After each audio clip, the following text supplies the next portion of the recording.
day one, looking at Cloud9, Boost played off against Cien in very similar fashion. He lost the first game and got the rest of it. So he's got 100% win rate, 20 points to his name.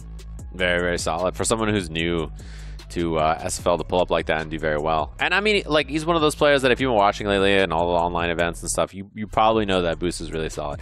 Although it is funny to watch, like, Noah's like trash talking him so much. His own teammates like, Boost, they say you suck offline. Like, you better pull up and do well at Street Fighter. He's just killing me, man. That's his coaching strat. I've seen him do that to Jake and Bake as well. He's like, listen, man, I know you're doing bad right now, but that's only temporary. What you need to do is just memorize what these combos that I've done, and you'll be godlike. I know you're doing bad right now. It's not a good way to start any coaching. It just cracks.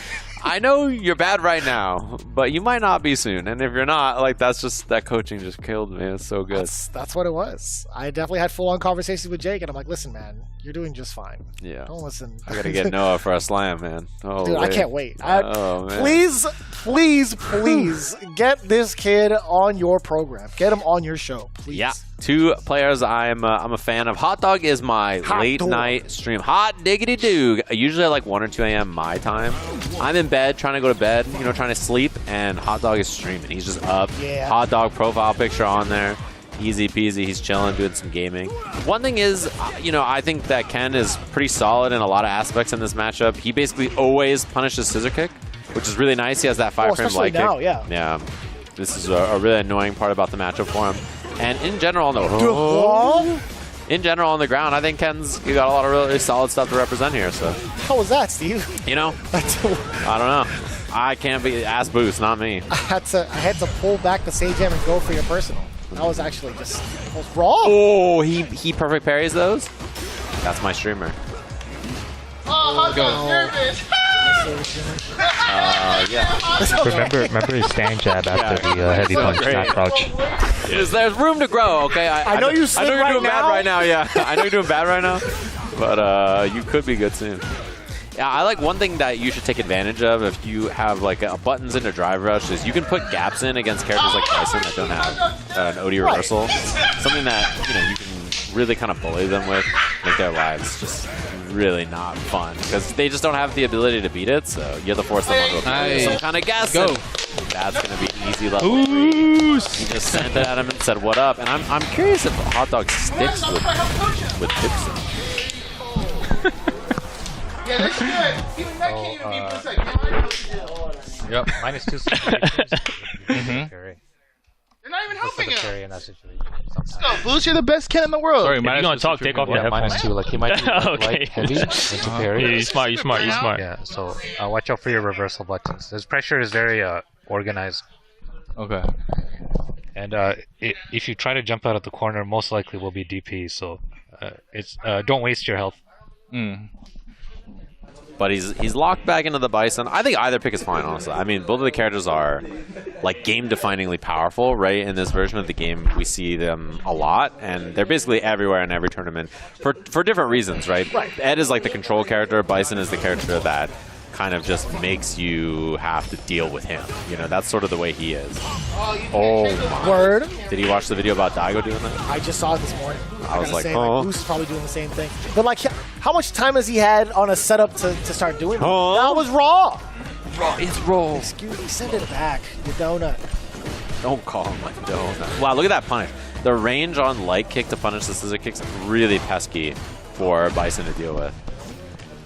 It's like him and Ed, I think, are the 2 5-frame punishes that give Bison problems. Makes a lot of sense. Ken is privileged, man. He does have that good 5-frame light kick. It's annoying to deal with. I love that was nice. Hot Dog? To get the burnout there, by the way. Very smart from Hot Dog. Tricky, too. Like the EX head stomp, like that, your timing for parry is going to be early because you see him up in the air and then he delays it a little bit. So I like that option. You get the Psycho Mine applied. What do you do after this? The forward throw. You get so many options off of that, too. Not too bad. Boost just taking the throw. That's what you're supposed to do, they say. Unfortunately, it does mean a lot of life gone. Oh, that's bad. And it's about to go off. I like the parry on that, and a good check. Chance for Boost, but so many resources for Hot Dog here. strings them up. Hot Dog playing it nice and slow, trying to interrupt on that drive rush in. Oh, he is just, oh my. Oh no. He puts himself in burnout. Nice. Burnout actually with CA. It's only 2 hits into DP. Is it? I don't know, man. So, okay, not enough to kill. And now Chip is a big problem as well, but Bison's going to get chipped instead. He had a challenge there on Dragon Lash being 0, but I think he was a little afraid he didn't have the life to do it. That is kind of tough. Like, you maybe try to bait out a super 2 to boost. Yeah. I don't think he was going to let off the gas regardless. You have to make that read as Hot Dog. And Hot Dog has a lot of meter to work with here, but this spawn defense sucks. Oh, you heard the tap parry. You get the back throw, a lot more control now for Hot Dog as he gets that. Oh, that was a little bit too soon. What an answer. Knowing that Hot Dog was going to try to back throw him or something there into the corner. Nice. And he finds the hit. Go. Nah, Who's going crazy? He's not really manner. slow Good shit, player, baby. so, like, Good what shit, we good shit. talked about recently where you were using stand meeting kicks against me when I play slow. And because he prepared to stand fierce the first round of this game, right? You can mix up with the stand meeting kicks. And, you know, it's just a great tool against a player like him who plays really slow. Really hard to whip punish, so you might be able to mess with that more. Alright. Yeah, and be careful with the DI in the corner, because he can react to it pretty consistently. Play your game. Okay. Why don't you nervous, bro? Let's go. Lock in, Bruce, lock in. It You're ain't the over best yet. kid in the world. It ain't over yet. For Bruce, man, just like, you know what? I'm going to throw out some of these OD uppercuts in moments where I know it's not my turn. I'm going to see how they react to it. And he's been pretty successful at that so far. I mean, like, you got to throw that out in high level regardless. Right. I don't even know if that's a necessity, but like Bruce has been fighting a lot of success with it. So be it. Just keep going with it. Yeah, it's working for him. Tried that tap parry again after drive rush jab. Oh, that God, hurts. that was a punish counter. There was so much time in between actions that it was still a punish counter. Anti-air EX Crusher does not burn him out. Uh-oh. Nice. Very, very good control there of that situation from Hot Dog. You don't become the 29th Hot Dog without that type of effort. Yeah, you don't want to even know what happened to the other 28. Nope. Not even close. We can't say it on television. Not safe for kids. Buffer. He gets the bomb on. Nice. Yeah, that's what I'm talking about. Yeah, Spend it like you mean it. he was so dead if that got blocked too. Oh, he did commit at the last second there. That's fine. Big That's fine. Wait, he has level 2 available here as well. Punisher, no, Wait. new level 1 still. Not dead. Bada bam. Watch out for Enough. sweeps. That's because of the drive rush shot he went for. Nice. Oh, take it amazing. Take a little break. Yeah, I got So the first thing I want you to do is, so after you do a block string like stand like punch, stand like kick, he always does stand like kick after. So I don't know. Stand medium kick? Sorry, yeah, he always does stand medium kick after. So I don't know if you can space him out when he does that. You might not be able to, but you might if you walk back enough, and then you can whiff punish with like crouch fierce. Crouch strong.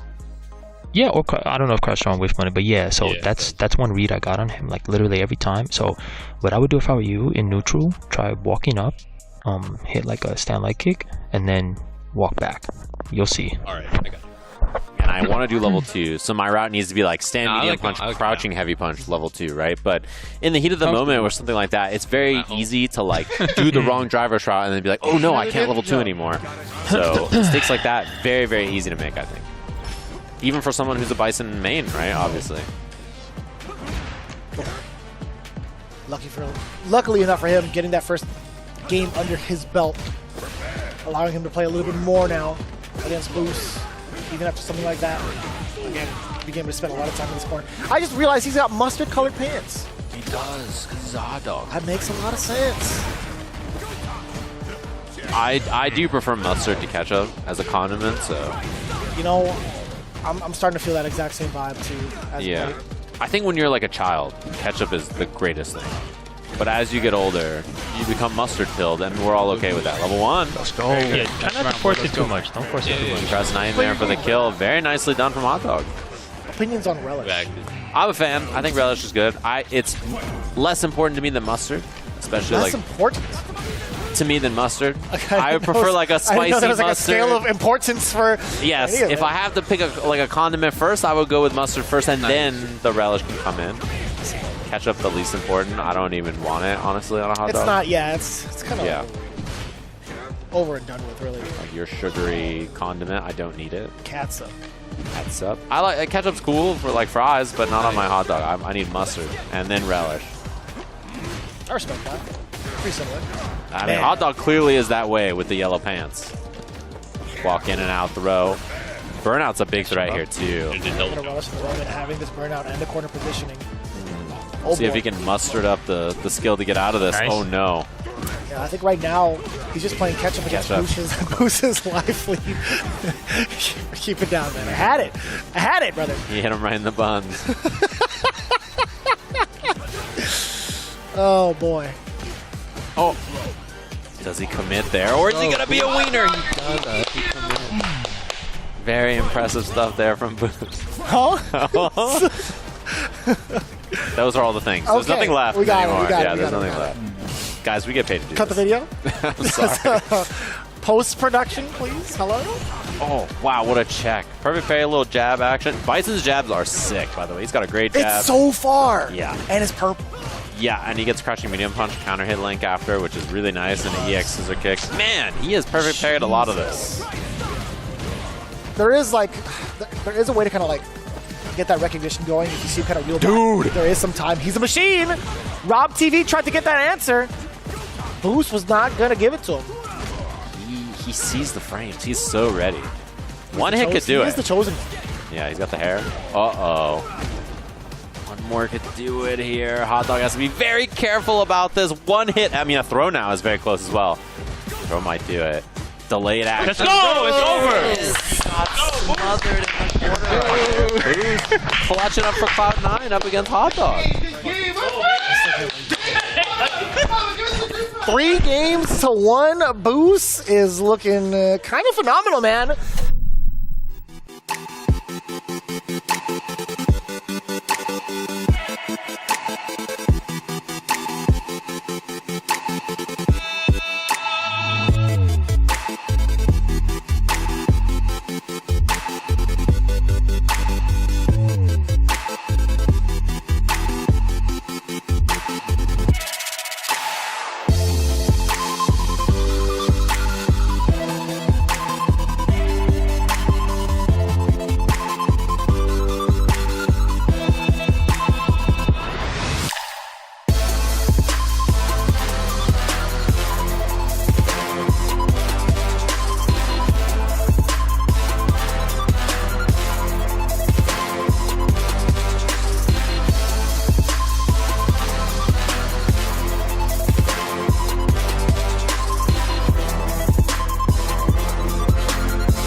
American Street Fighter League World Champions.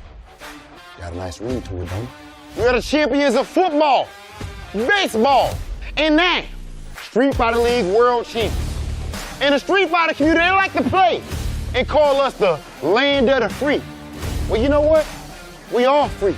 The only land free to call ourselves home of the Street Fighter League World Champions. Rob, I'm Dominican. Okay, all right. Welcome to Street Fighter League US. This is the home of the champions, baby. This is where the best players from around the world converge to do battle for your viewing entertainment. You have the hot-blooded newcomers looking to make a name for themselves.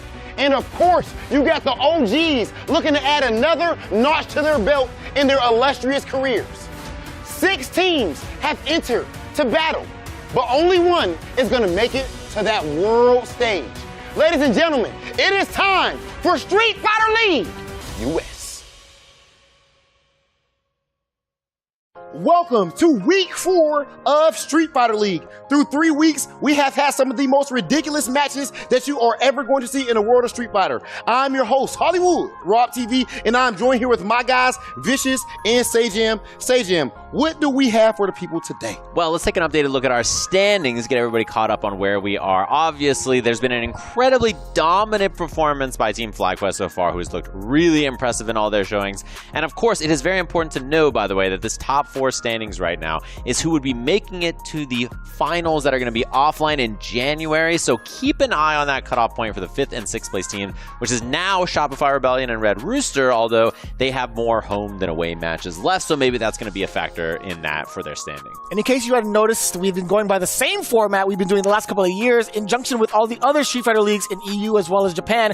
But just in case this is your first time, let me break it down for you. The format goes as follows. Each team has 4 players to them. They got the away team, which submits their player order ahead of time, as well as the home team getting that opportunity for the counter pick player order. However, teams will be playing in 3 consecutive matches with an extra match available as the tiebreaker, with the first player match being awarded 10 points to the winner, second player match 10 points as well. However, the third player match 20 points to the name, and if a tiebreaker occurs, we'll have that sudden death extra player match 5 points, which is a best of 1. The team with the most points at the end of the team battle obviously wins. The top 4 teams with the highest number of points at the end of the season will make it to the Street Fighter League Pro-US Finals, which will be held offline. Again, I repeat, offline in January. Yeah, and there's a big deal, obviously, because there's a lot of prizing on the line. $60,000 for the first place team, which is a big deal. $15,000 for second place, for a total of $75,000 on the line for our top 2 teams here in Street Fighter League US. But in order to get to that point, in order to get to that paper, you got to handle business right here in the regular season. Week 4, the matches we have for you guys are, we have Fighting Spirit going head-to-head with Shopify Rebellion. And then, in our second match, Red Rooster versus Cloud9. And finally, we have our pack leader, Team FlyQuest, led by the Evo champion Punk the God, facing off against Team Bandits. Man, I cannot wait to get into these matches, bro. Every single match is a certified banger, and I think we might have some upsets today. Oh, no doubt. The only way to find out is after this break, when we get into our very first match, Fighting Spirit going up against Shopify Rebellion. We'll see you right after this.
Kicking things off with week number 4, we have our very first team battle of the day. Fighting Spirit versus Shopify Rebellion. Going into the player order with the away side, we got Guile from the side of NuckleDu going first.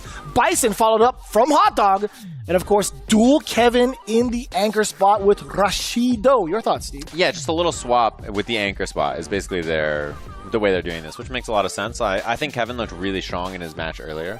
So I think, it makes a lot of sense. If last week he was looking really sharp, really hot, why not just bring him into this week, playing really well, let him do his thing, get some gaming going. I think it's very smart. Yeah. A little surprised that NuckleDu is always the lead and not the anchor, but maybe he kind of feels like he's setting the pace. That's the second time that he's done this thus far. I mean, the first time I feel like it was more of like a retribution type of thing to face off against Kaba and the Bandits and more of like a storyline type deal. But we're starting to see the strategy behind it. One of the things I do appreciate is how utilized the Hot Dog is. I love him in between the buns of NuckleDu and Dual Kevin. Yeah, I know. I said that. We're keeping that in the edit. Okay, I like that. Damn. That sounds good to me. Going into it, though, Fighting Spirit, who are you sending up to face off against such a powerhouse of a team? This is so difficult, truly. All jokes aside. I'm not sure. I mean, I feel like the DCQ NL duo is like very powerful for this team, so I imagine both of them are going to be coming up. Although who they'll be fighting against, I'm not sure. And it's really just about what matchups they feel comfortable in too, right? Because you have to lead with this NuckleDu Guile, and then fight Hot Dog Bison second, and then this Dual Kevin Rashid. In that order, like, those are 3 of the best players on 3 very strong characters, and it's tough to say who even makes the most sense. I have to imagine, though, that they don't want to send in the Bison mirror. So I'm curious if they're going to put DCQ first, maybe instead, so that he can fight that matchup. Or... I know you had mentioned this last week as well. DCQ having the JP on deck could possibly be a threat against NuckleDu's Guile, right? But other than that, I mean, like, if DCQ can't be the man to do it, I know NL has been on a pretty good streak right now, playing with the Akuma. In fact, we do have an interview lined up with NL to get even more of his thoughts. We haven't really been able to talk to him as much, I feel like, throughout the history of Street Fighter League, but we do have that exclusive. It's RobTV with an interview, part of Team Fighting Spirit. Here's NL. I'm here with a Street Fighter League veteran, one of the strongest players that we have in the world, hailing from South Korea, Team Fighting Spirits. NL, so far, you guys are in the middle of the pack. You're at 4th place overall going into this week of Street Fighter League. How do you feel about your team, and what do you think you're going to have to do to move yourself up some more? 2 years in a row, our first match, always 0. But now, 10 points, our new record. And I think before we are low place in the winning place, first 2022. So it's not very good, but not too bad. We can make it. Okay, and your next match is against Shopify Rebellion. Right now, they aren't performing as well as people expect them to do, but it's only, of course, the first few weeks. How do you think your team matches up with Shopify Rebellion? Dual Kevin. Dual Kevin. Dude, it's strong. They are very strong American players, so we are a little afraid, but we can talk about their habit and something, so we prepare well, so we are we can do that. And you know something? Last year on Street Fighter League, maybe a couple years ago, I feel like you actually had some nerves coming into Street Fighter League. It seems like this year you're not really nervous at all. You seem more confident. Is that true? Now I'm okay, and my friend as teammate, so make me very comfortable. So don't nervous, you are best. Don't nervous, you are best. So it makes me more comfortable than before. And now I'm seeing it in your gameplay too, brother. Best of luck in your match against Shopify Rebellion. We have more Street Fighter League action coming at you after this. Love to hear a little confidence, especially in the interview, saying, you know, we have our prep, we're ready to go, we're feeling good about this. I like that. And I'm especially curious now, if they're feeling extra prep for this team, what their order is going to be. Truly, yeah, that's going to be the biggest question that we have going into it. I mean, from what it looks like, I think Xien's going to be the first one up against NuckleDu. And is it going to be the DJ pick? Because he's been playing a plethora of different characters, both on his stream, whether he's kind of like hanging out or whether he's actually prepping for some of the World Warrior events. It really kind of is hard to tell. But like one thing's for certain, man, when it comes to Xian in the lab, they are one and the same. He's always going to be the type to kind of prep his teammates, prep himself, and always have pretty decent results. We'll see how that plays out, though. Well, we've heard a little bit from NL, and we've seen who they're thinking about sending up here. Let's have a chit-chat with the other team and check in with Hot Dog and RobTV.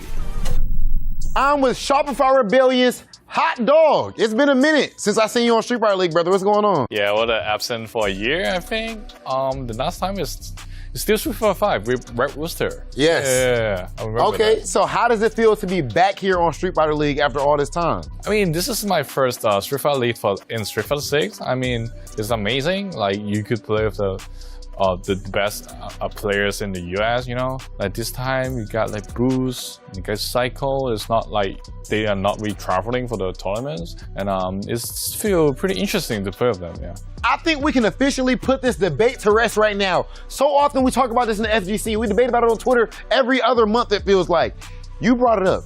Does age matter in fighting games? I mean, different age got a different advantage in fighting games. It's very interesting, though. Like, you could see Xiao Hai, 35 years old, is still playing amazing. Xiao Hai, 45? 35, sorry. Oh, yeah, okay. Same age with me. Yeah. So he's still playing amazing. Age matters, but you could like try to covering the reaction with your experience. The foot game, if it's in your blood, you still muscle memory, you optimize it to do that. So, but I feel like all players still got like some experience stuff, like more calm in the huge tournament at the clutch point. I think all the players playing better, so it matters. But if like older, it got advantage, and young it got the other advantage. Yeah. Bro, Hot Dog, it's always a pleasure talking to you. Shopify Rebellion is currently in 5th place, but it's only been 3 weeks. It is week 4. It's a new dawn. It's a new day. And we about to see if they're feeling good. Hot Dog, Shopify Rebellion. Fresh off the grill, looking to cook. It's Hot Dog. Talking about the experiences that he's had. Are you okay? All right, looking about the experience that he's had in comparison to the youth and the overall roster of the teams thus far. And I kind of appreciate that as well. I mean, there is a little bit of a problem, though. I feel like some of the young guns, with the way things are going with some of the modern fighting games nowadays, it's so much easier to gain that experience online and also be able to do the research via YouTube, via CFN, etc. Yeah, exactly. And so as prepared as you may feel and as much experience as you have, someone can just sit in their house in their underwear playing 12 hours online every single day, good online play, getting top level competition and catch up to you. So it's definitely a big factor and something we're seeing in, not only Street Fighter League, but all over the world. The biggest testament to that is Boost right now. If you're taking a look at one of the players and trying to pick that person out, right now, statistically, it's definitely Boost. But I feel like with Xian and NuckleDu, both have been students of the game for so long. These are household names at this point. These are also testaments on the other side of it, pure experience. And definitely it's an interesting matchup here. I'm curious about Xian and his character choices as well. You mentioned sticking with DJ for now is what we're seeing. This character definitely weaker in this version of the game, right? Got some nerfs after the last season, but still a very solid character. We don't see him as much as we did. I mean, even Hot Dog, right? Obviously not playing the character anymore on device. Right, and already got to a good start for NuckleDu. Getting a couple of these hits in, and now within the range of the Sonic Boom. He's kind of like teasing it, right? Xian, he's also looking for it. He's just going to push Guile to the corner little by little. Let's see what happens here. A couple of the Sobots as well. Drive rush forward. Yeah, and I think the one thing is you have a couple of responses as DJ. Oh, that's big actually here. You have some responses as DJ that are pretty solid in this matchup. Caught the jump, but yeah, that is unfortunate. The air tech out got NuckleDu out of the position and is now forcing burnout here on Cien. That's a punish. Ooh, and this is such a rough spot to exist in. Kyle low on drive gauge as well, so it's going to be a little difficult, but snipes him throwing those heavy fireballs. It's so tempting as DJ to do so. It really is tough because he has so much recovery. If he commits to the heavy version of his fireball, really a rough shot. But Cien, the back roundhouse, the full commitment to the fireball as well. Yeah, good damage on that as well. Meaty, tons of plus frames there. Doesn't get the up kicks on the other side. Maybe he wasn't ready with that down charge. And what do you do now? NuckleDu will be on the other side of the room, just chucking these booms, just yelling at you. Just stay back. I'll throw it. Doesn't spend the meter on that for the kill. Plus frames, and still more. There's the tap berry. Stealing some of that drive gauge, which I think is a smart choice from him to do. If he wants to get back in this round, that's probably the way to do it, although it still looks like a pretty tall kill. At this point, it's just a matter of time. Oh, I get it. I mean, there's moments where NuckleDu is like, if it hits, it hits. If it doesn't, all right, we're on to the next one. Nice bait. He saw the startup of the drive rush there, and then obviously Cien put the brakes on it. Nice punish. Oh, a little too far for the double jab, but I do like what he was looking for. Oh, trying to go for the slicer. NuckleDu was already committed to the jump. Within that space, too, I think he's going to be sniffing that out from like the mid-range space that Cien's going to be going for this way. Yeah, and the other thing, too, is that NuckleDu, you know, pretty comfortable with DJ himself, right? So he has a pretty good idea about what the character does. That's fair. We haven't really seen him utilize it as much, I feel like, outside of, or like even during Street Fighter League, right? The most he's kind of counterpicked with is Cammy. Oh, that's big. He has the level 3 here. Yeah, he's going to take the drive gauge. This isn't for his, it's just to get rid of NuckleDu, which is, I think, a pretty worthwhile spend. Let's actually get it all the way through, though. Barely in stock. Probably. Oh, he tried to jump out, or he took the hit there, I think. Oh, no. Burnout now a factor. NuckleDu trying to find something. Plus frames here. Goes low. Baits the throw. Jeez. He just stood there, too, afterwards. Like what we're seeing there from Cien. After the OD sway, he's at such a close range too. It's so difficult to even call it. Sorry. Okay. Basically, he's the only fancy approach is jumping. You know. I don't know how Gal do with that, but right now, I think you're playing way too defensive. Cien is not good at defending. Like. He would go crazy. Like I said, it's not good at anti-air. His drive rush overhead is pretty easy to hit. If there's some kind of situation you need to reset, or you got a drive rush after Sonic Boom, it's very good to try some overhead. You could play more aggressive though, and he's not good at perfect parry the fireball. Yeah.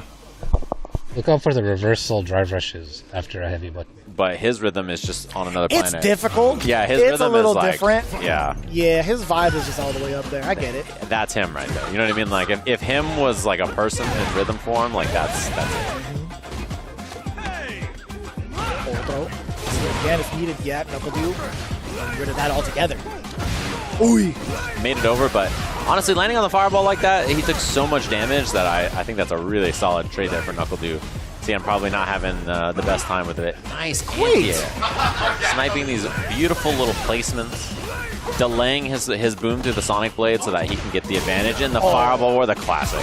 That had to be the biggest bait on the planet. NuckleDu just a little bit too shy off the throw, but to his benefit. I think he's gotten more people off guard with that exact tactic over the years in comparison to others. Yeah, that's one thing that that is scary. That is one thing that is so good about whipping that throw there is you get that big punish counter, you get huge damage. Man, look at this. NuckleDu setting up shop. And we'll see if Cien can make it through. That's a big start. Baits the throw. Good corner pressure here now, too. And he's got lots of drive gauge to work with as well. So EX fireballs for plus frames. Drive rushes. Perfectly done. As soon as he saw the drive rush as well. A couple of those booms, upside down kick. Cien looking a little bit low on the drive gauge. I like that anti-air. Finds the hit. Should be able to kill here without spending any meter. Which is a really nice kill there for Cien. And now he's on set point. This is looking rather clean for Cien. Yeah, and I think it's like not to NuckleDu's discredit or anything either. Like he's been playing the matchup I think pretty well so far, but Just a lot of comfort from Sien here. Walk under, looking for that target combo, got buffed in the patch as well, so. I love that live too. Standing medium kick just reaches so far away. And it's kind of like a warning sign too, like a warning shot against NuckleDu. So hence why he's going to be backing away, doesn't want to get caught in anything that leads him to a back throw to the corner. That DI could have been disastrous from both ends, really. Yeah, if it had been counter DI, it would have been huge. But now he's going to back him up. EX Boom is a big threat as well, so you have to be careful about that. But look at this offense from Sien here. A little bit of damage on that level 1, but now NuckleDu not sitting on level 3, which is, I think, a pretty big win here. Oh, that's huge. Gonna spend the level 3, gets him out of burnout, and puts Du very low on drive gauge. Full body massage, and you send the fireball out, you're gonna drive rush forward. What's the play? Drive rush forward, of course. The throw afterwards. One more guess will do it here for Sien. Going all the way in, couldn't chase it. I like the idea, though. He's about to burn himself out again. Doesn't get the whip punish, but NuckleDu very low on life. He sneaks in over the fireball. That's going to do it. First set here. Sien cleans it up 2-0 over NuckleDu. Pretty impressive stuff. At the very start of Street Fighter League, the very first week, Sien had actually fallen victim to Boost, but I love seeing the rebuttal. Sien had been in the lab up until this point, just preparing for this day, and man, it pays off, because we don't see a lot of DJ representation. Right. And that sets them up in a really nice spot here because they have their choices all the way down the line. And I think, you know, NuckleDu is a hard one to find the right matchup for, right? Like, Guile is a pretty solid character. He doesn't have a lot of matchups that are really easy to pick into. And I mean, even on their team, like, I think sending DJ is not like a, oh, this is a really good counter pick to Guile or anything. It's just, you know, Sen played very well. Going into it now again, Sien getting 2-0 over NuckleDu. It's time to answer the question, will it grill Hot Dog? Who is he going to face off against? Yeah, I mean, they could do Bison Mirror and Rashid Mirror. They could I'm not flip against it. that. Yeah, they could flip it and do Rashid Bison. Like, you know, it depends on what they're feeling confident in. I think DCQ is definitely one to make that type of statement in the mirror match to kind of declare that he is the better player when it comes to navigating a character. So I want to see that happen. I feel like DCQ would be the one to make that type of win happen for his team. Looks like it might be the Bison Mirror if these two are going to be the two playing against each other. And that leaves them with either Oil King or NL for that final match against Dual Kevin, which I think both choices are perfectly viable. Either the Rashid Mirror or you send in Akuma against Rashid. And I mean, this character, obviously a lot of people have picked them up, people who have been Bison mains in the past, but I think he's one of the most like sought after tournament characters because he's very straightforward to pick up, very powerful, and just a real menace, I think, for a lot of people to deal with. He just has a lot of strengths. He has like basically best in class neutral tools in a lot of different ways, both air and ground. So he's a pretty difficult character to deal with, and I'm not surprised we're seeing him so much. Here we go. Into the mirror match. DCQ looking to make a statement. Will Hot Dog 39 stay off the grill for this one? Nice. Love the punish there. That's one thing in the mirror. You get the standing jab. On punish counter, you can combo into the OD scissors, which is really useful. You get huge damage on that. Bomb on. Oh, punish. No. You're hella dead. You are so dead. You're dead. It's, yeah, he didn't even need to do the whole combo. He just did Psycho Crusher. Nice. DCQ in the first round pretty convincingly. Went for the tar combo. Try to catch him mashing. The low follow from that tar combo, very good for that. I always forget that's on low, by the way. Just animation-wise, it's very deceptive. There's low and overhead options from the tar combo. Pretty good. Especially with the Psycho Mind applied, which we're going to get right now. DCQ, a little bit of a hezzy. Gets the front throw. Bomb goes off and just staggered pressure. Nice and safe, nice and simple so far. DCQ not going for anything too big. Backdash fine. All right, side swap. Bam. Psycho punishment right through the gut. Bad indigestion. That was a bad hot dog. Oh, that's big here. Level 3. It should be enough to kill. This is a huge starter too. And also he counter hit confirmed the drive rush. Crushing medium punch into drive rush. You get stand heavy kick, back heavy kick, heavy Psycho Crusher into level 3, which is huge damage. So good optimization there from DCQ. So this is one of the big concerns, man. Hot Dog talked about the experience versus the youth.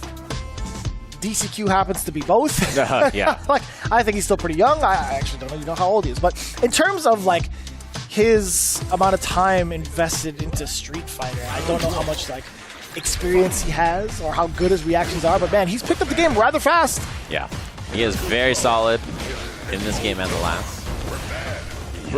Oh, that's a big throw bait. And you get the bomb afterwards. Lots of damage, didn't cost him any bar. Try to do it again. The people's elbow twice. The most electrifying move in Street Fighter Entertainment. Yeah, but Bison's anti-airs are real solid in this game, so can't get away with that too much. No, not at and all. he is harassing him with this medium kick. Big change of pace from what we expected. I like that. Trying to bait out a reaction, hence why he does the drive rush forward into the scissor kicks. A little bit of a hezzy step there too. Back throw, real awkward for Hot Dog. This could get a little... Okay, all right, I like that jab check. Now it's looking pretty tough for DCQ to make anything happen here. How much of a difference that one hit makes for the rest of the matchup. It's so intense. Ooh! Try to check. He really started with drive rush overhead. He had full faith. Oh, that's big. Bomb's gonna pop here. God, it just looks cool, man. That's so much damage, no bar needed. And the optimization. I love the meaty stuff. Finding those plus frames, spending that level 2. I wonder if level 1 would have killed. It was maybe a little close, but better safe than sorry. Set point now for DCQ, although down a lot of resources. 1 bar to 3. Prepare. I know he says that, and I'm still not prepared. No, nobody ever is. Drive rush forward. Explode. What a time to drive reversal. That is very smart from Hot Dog. Doesn't want to face off against any of the plus frames. Uh-oh. Still gets it anyway. I know, same spot now. Bait that tap parry, and there's all your drive gauge gone for Hot Dog now. Down just to 1 brick. And 1 guess will do it now. He's in a bad spot. Trade combo for DCQ. And that sets up a real rough spot here for our away team. 2 sets just like that.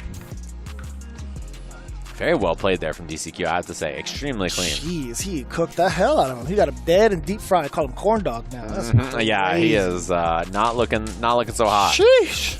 That's for sure. Is obliteration. This guy DCQ has something for every moment, every single. I want to say like throughout every part of like Hot Dog's offense or defense, DCQ has had an answer for. Right, and now it's all in the anchor, right? Your anchor needs to lock in for your team, which is a very scary spot to be because, man, I mean, Dual Kevin is real solid. He's definitely a player that can do it, but against either of these two, I'm guessing we're going to see NL. NL seems to be like the player that they're leaning on the most for this team. They kind of trust in him to lock in and get these important set wins. So maybe that Akuma Rashid is what we'll see, but I'm very curious to see if it's going to be him or Oil King up, locked and loaded to try to clutch out for this captain's match so we don't have a first-to-one tiebreaker set between these two teams. So it looks like it's going to be NL, locked and loaded here, sitting down, ready to go up against Dual Kevin. So talking about the matchup on paper, right? Akuma versus Rashid. Do you think it kind of makes sense for Akuma to face off against Rashid just based off of the tools that he has alone? I feel like he does a great job of occupying the space within mid-range. I think his fireball game is kind of dastardly against what Rashid wants to do as well. And even nullifying some of the fireballs that Rashid has. But I think one of the biggest things that Akuma has over Rashid is his air mobility and access to break the neutral, bypass neutral completely by going in with the Demon Ray. Yeah, it's very annoying to deal with if you're a Rashid. And like his anti-airs are good, but they're not the best at stopping that. Even the characters with really strong, like best-in-class anti-airs struggle a bit against Akuma's air approach. So I wouldn't be surprised if we see a lot of air approach to get in and then just harassing him up close with those plus frames and lots of really good options Akuma has. Akuma, very popular character in general, but top-level shoto play for Akuma is always going to be tough to deal with. He just has so many strong tools, so many strong threats that he can present at many different angles, many different times. So we'll see how Dual Kevin responds. Yeah, I think one of the better parts of Dual Kevin is his creativity to break somebody's guard most of the time. And what he has up his sleeve once level 2 time comes in. And we'll see that happen more often than not. Here we go. NL versus Dual Kevin. This is the anchor spot. Damn, right immediate on the gate? start. Yeah. Excuse me? Wanted to take some space. It's an expensive spend though. A lot of drive gauge down early for Kevin. And I mean, a lot of drive gauge now, even more. 2-tap, little double medium kick on counter hit. That's often the best option if you're farther away and you don't have that extra drive gauge. And now targeting Dual Kevin's drive gauge now, trying to strip it. And I mean, at this point, yeah, he can take that guaranteed drive impact if he wants. Oh, he's definitely going to take that. Walk on in there, brother. Back to the wall, fireball, Tatsu, the classic. Throws going to kill. And Dual Kevin knew it as well. But it still manages to get scooped. That walk speed, one of the fastest in the game. Yeah, I mean, it's a big problem too because Rashid's buttons they don't go the farthest, even though he has solid buttons and stuff and his neutral is good despite it. But Akuma walks so fast. He makes everybody look silly, right? Like, I mean, you just whip in front of him because he's walking at you so quickly. Situations like that, he can take up so much space so quickly. Trade combo, he tried. There was an attempt. And those both the standing fierce, forward fierce as well, just occupying so much space. We talked about how compact some of Rashid's normals are. It's just hard to contest. I love that. Yeah, tracking down the airborne space. Airborne activity, I should say. What do you do about this, NL? Safe jump. Caught him jumping. Level 3 was available. Doesn't spend it. But the throw is going to be enough to kill. This guy's playing marvel. Yeah, I was so fast. I was interested to see if he was going to like try to drive rush confirm off of that, or if he was going to. Oh man, he's all the way into the corner already off that round star fireball. Same thing we saw in the first round. Oh no. This is I huge love damage. that. The Cyclone as the punish starter. Oh my god, did he just die off of that? He sure did. Highlight it, ship it, clip it, etc. You are hella dead. Dude, he got 2 touched. It looks like a Javits combo video. Like, what just happened? I mean, he'd be moving the goalpost sometimes. He's like, all right, here's the restrictions. You can't use bar. You have to have one eye open. You have to have your baby in the other hand. Yeah, he's got a lot of things he's working on for sure. Oh, even on counter hit couldn't combo there. The dive kick a little high. Javits would have comboed though. I love Javits though. I'm just saying. That would have been his combo. It would have been. Wake up, jab 2. Dual Kevin, he's a little fiery there. He's down to scrap. Oh, mid-air. Let me see that conversion. That was sick. Plus fireball, walks back. Dual Kevin with the check, I like it. Oh, it beat the anti-air. Although he didn't have the right confirm. He went for the drive rush combo. Could have just done a juggle raw on the ground. Win. He's out of the corner. And, you know, NL has to play passive here because his drive gauge is so low, and that means that Kevin has room to do stuff like this. Oh, no.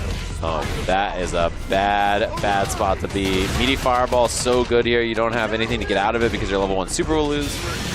Oh, not in that case, though. Didn't have a situation where he could have thrown. Maybe, do you think he could have thrown a meaty fireball in that situation? You wouldn't get much out of it because he was so far, timing-wise. Unless you're getting that charged fireball up close or something, you know. Prepare. Man, they both ask you to prepare? They both say it. Bison and Akuma, they're evil. That's why. These guys are jerks. That's a bad guy thing to say. Like, even if Bison forgot... Yeah, that's what it is. Even if he forgets his memory, he just knows to his core that he's still evil. Yeah, he's still evil. He knows. You can't forget that. Your bones won't forget. I don't know if Akuma truly is like a bad guy. Alright, man. I'm just saying. He sells fruits to the local village. A likely story. You buy that? Oh, burnt. Oh my, he just did it. It's enough. Oh. Okay, that was evil. Crouching medium punch counter hit level 1 super just kills him. Heavy tornado. Is staying with I can't really hear you. Same thing that happened with Tornado when he perfect parry. Don't do the ASR. Yeah. No scouting. But man, these guys are really, as you said, they are scrapping it out. Started things off with a fireball, possibly checking the advance from NL tap parry. Not gonna find the back, but the throw does. He decided to Kevin. Yeah, you could have got a throw punish there, but wasn't quite ready. Oh, that's big. Immediate bait, meaty overhead setup. He blocks it correctly, but just gets stringed up and counter hit afterwards. Oh my, what a block. He was tracking it down. You saw him stand up initially. Air fireball. Oh, right in the dome! It's so tough to deal with that. Early air fireball, your anti-air.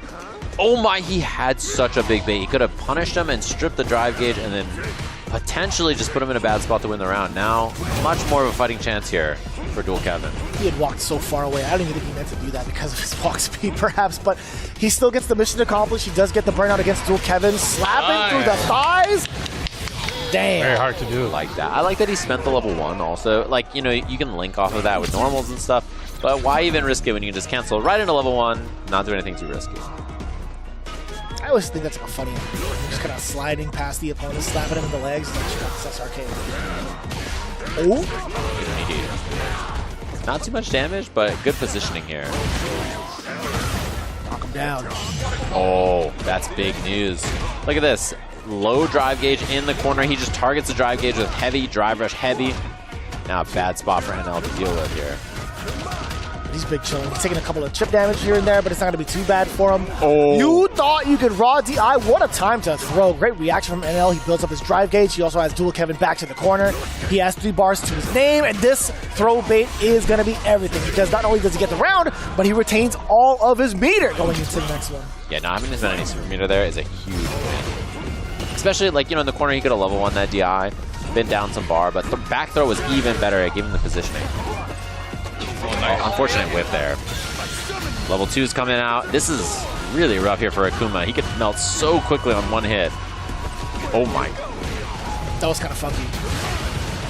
Little tap parry at the last second. Drive reversal to put himself into burnout. What are you going to do now to escape the corner? And L, you tried to go for a Shadow Demon Raid into a very wide dive kick. A little delay on that. And you know that he's going to be buffering that level 3. Look, you see him buffering. He knows drive impact is a threat. That's why he just gets hit by the forward heavy kick. Oh, huge chance. Oh my god. You gotta spend it. You have to spend it at this point. 1 bar to dual Kevin's name. NL could possibly sneak in a drive impact if he's not telegraphing it. And it could be lights out for dual Kevin or 1 clean hit because of the drive gauge. Oh, fireballs, fireballs. Oh, he techs out. It's gonna be the kill. The air flip out on that. You had to see it coming. You had to see it coming. Dual Kevin finding the right defensive maneuvers. And it's cool, too, because he's willing to take that hit. He had just enough life to do so. He saw the chip damage becoming a real big threat with back-to-back OD fireballs. So I like him picking and choosing his spots as to when to jump out. Yeah, and I mean, in that position, too, NL is just, you know, he's trying to keep the fireball game tight there because it obviously beats the reversal super, and you're looking at reversal super because you're scared of drive impact. So some interesting decisions from both of them there. Just a scramble. Dual Kevin makes the better of it. So 1 game away from potentially sending us to that tiebreaker match. Man, this has been his round start like so consistently, and it seems really solid. Fireball, fireball, fireball, yeah. Yeah, just charge fireball, winning neutral immediately, getting all of that corner carry. The fact that he just yells out happy birthday. Yeah, for what reason? I don't know. Whose birthday is it, man? Not mine. Kuma's never been born. Never. Oh, jeez. What is Akuma? Oh, boy. We're about to know his death date, that's for sure. Dual Kevin? Yeah, that's all she wrote. There's going to be heavy punch into chip damage. You didn't even need the drive impact at that point, so pretty rough spot. Set point now for him. And he's just walking him down. He's finding a lot of space even without throwing this early fireball, just forcing NL back into the corner. And there's that fireball. Drive rush. Heavy Arabian Cyclone getting that plus frame and just pulling up on him. Much more of a different look now from NL. Trying to play the counterpoint game. We saw him try to throw out the crouching medium punch. Dual Kevin, very much so aware of that. We do have the enhanced Cyclone behind him. Oh, that's big. Putrid! Back throw? Yeah, he just wants positioning here. Safe and sound though. NL didn't commit to much, and because of that, Dual Kevin so far has been chillin'. That's a punch. He jinxed him. Didn't commit to much. He thought he had the target combo. He might have been buffering behind it. Yeah, now the tornado here. Although Kevin didn't get much out of this so far. That's not bad at all. You just drive reversal, and now you're in a really good spot. So Rashid down meter, down resources in burnout. Although if you just block like 5 fireballs, I don't really think that's too bad of a burnout timer, honestly. Full resources now for Kevin. No big threat of the corner because of how far away he was. Starting things off too. Kevin does a forward throw. You set up for the OD fireball. You sure do. The air fireball to never get past it. Almost got the combo off it with that heavy punch. A little too far. Oh. Kevin trying to make something happen in neutral here, but he's on such a big lead. Ah, and I love the jump back. Just nice and safe and sound. There's not a lot of time on the clock here, by the way. Oh! Is he holding up? He's not the demon, so that's all of his resources, but a huge find there from NL, obviously. I mean, I don't even think he was banking on getting that hit off of the light kick. But the fact that it did, he'll take it. That could have been much more. Surely, yeah. You take it as it comes, to be honest with you. NL, very expensive to get that W. Low forward, finds the mark again. Sweep, dash up 2 times over. Forward throw, what do you do to apply that pressure? Drive rush forward. OD spinning mix as a response from Dual Kevin. Oh, finds him low too. Kevin trying to bait something. Good patience, though. Level 2 available for Rashid as well. He's going to look for a safe opportunity to activate. Oh, okay. A little bit of a jinx. You got some of that UK and U2 safety. I don't don't know what that was. Maybe a misinput or something, but now this game looks kind of miserable because of it. Uh-oh. Air to air. Chip is going to be a problem at this point as well. DP, yeah, it's right on time. I wonder what that was from Kevin, that he got that mistaken level 1 super and then just completely lost the round because of it. All locked in, tied up, 2-2. NL versus Dual. Kevin, this is looking pretty darn close thus far. Who would have thought Fighting Spirit getting 20 points to their name initially would bring us down to this very moment where they could score possibly 40 points. Dual Kevin be able to bring us to the promised land and get that sudden death battle. Here we go. Let's find out. Yeah, and it's also a big deal just not getting any points for your team here. Because if all of you lose and you're just down that huge chunk of points, right, the teams behind you can catch up so easily, and the other team just gets such a huge lead. So it's pretty devastating, I think, to not get something like that. Corner combo here for Akuma. Nasty stuff. Did I see that correctly? That was a drive rush forward, crouching short. It's a 2 crouching medium punches and still be within range. Oh, yeah. That's a punish. That's a punish. I pictured you leaning all the way back. Just God damn. I did not know that you could just hit heavy kick there. Well, apparently NL did. Overhead connects. He's going to explode here. The damage on this is humongous. Next hit wins for NL now. Suddenly doing the thing, and Dual Kevin's struggling to respond here. Level 2 available, and that's a bad throw. He wasn't even close to range to even want to throw that. Level 3 available for Akuma, though. The level animation, 2? That is magic. The movie magic coming in from NL. Wow, what awareness. And a huge win for Fighting Spirit there as they go 3-0 in this first set of the day. I was kind of messed up. Yeah. I didn't think that was going to be within time to get the rest of the fist. Yeah, that was a pretty disgusting response from NL, I can't lie. That guy's a beast. That was a huge change of pace in comparison to what we saw earlier, right? Dual Kevin not really having the same options that he would normally go to. Didn't even try to throw out a fireball in the very beginning. He was kind of playing a little timid.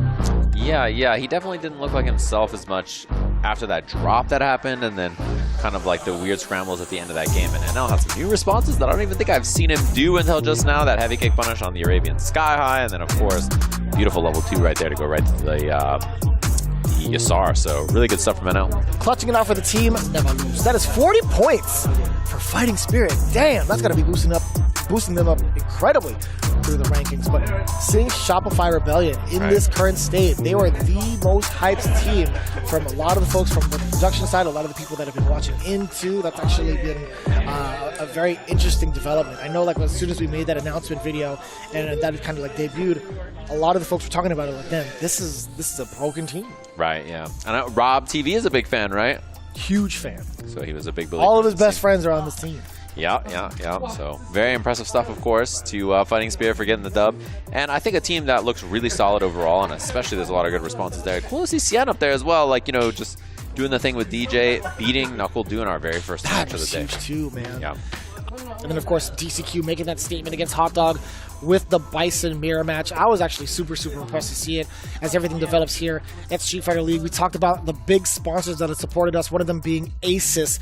Now, with you guys being able to tune in, you can also unlock your gaming potential with Asus ROG monitor. It's perfect for both console and PC gamers. They offer stunning visuals, fast refresh rates, and ergonomic designs. Be sure to visit asus.com to level up your setup today. And also thanks to SteelSeries, of course. The SteelSeries Arctis Nova Pro is the official headset of Street Fighter League US, enhanced with premium, high-fidelity drivers and Sonar software. The Nova Pro is ideal for any fight you take on.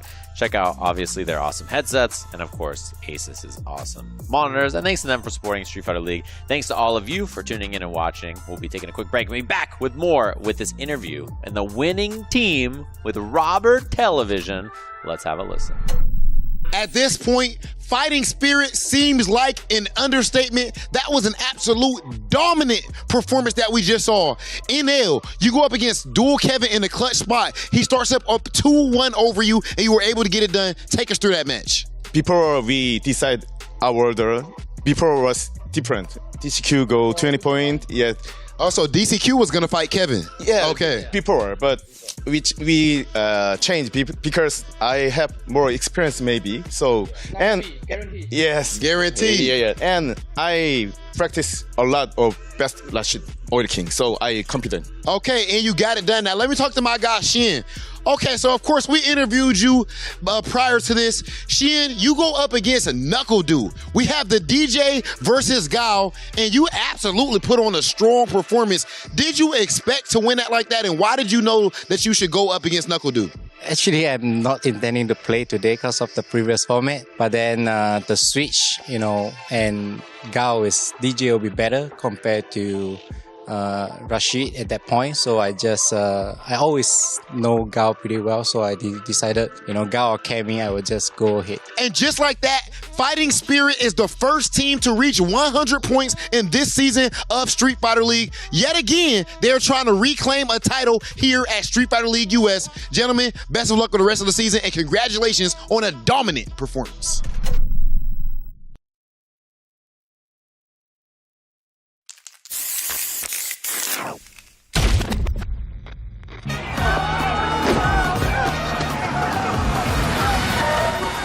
This is gonna be fun.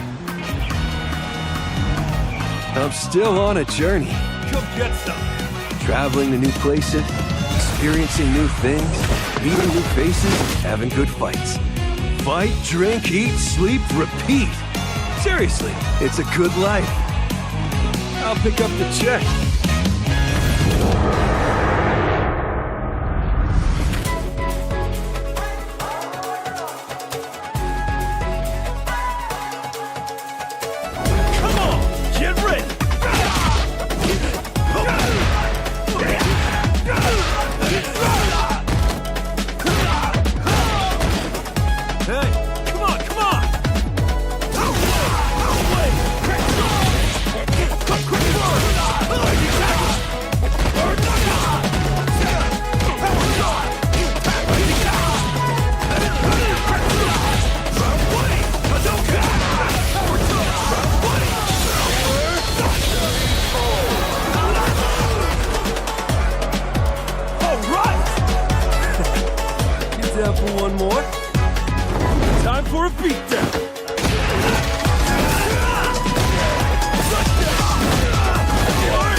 Welcome back, everybody, to week 4 here of Street Fighter League US. Let's take an updated look at the standings because, as Rob was mentioning in his interview, you probably heard, Fighting Spirit is over 100 points, the first team to do so. Now, obviously, it's because they just played. So because of that, FlyQuest and C9 and Bandits can get some extra points. Our next match, of course, will Cloud9 up against Red Rooster. Yeah, just to kind of like hark on what we just experienced in the first matchup, look at how much of an impact it has made for not only Fighting Spirit, but on the negative end for Shopify Rebellion, 40 points, and it's the barrier to make it into playoffs with a 35-point spread. That is rather difficult to make that catch-up happen.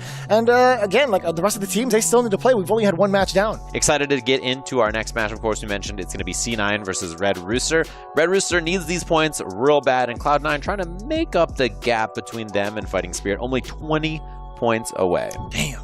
Yeah, not too far of a spread, right? Looking into the current matchup, C9, they have their characters and their players locked in. Noah's going to be starting things off in the front. He's going to be starting off with that Luke, very explosive. We talked about him being the master of burnout.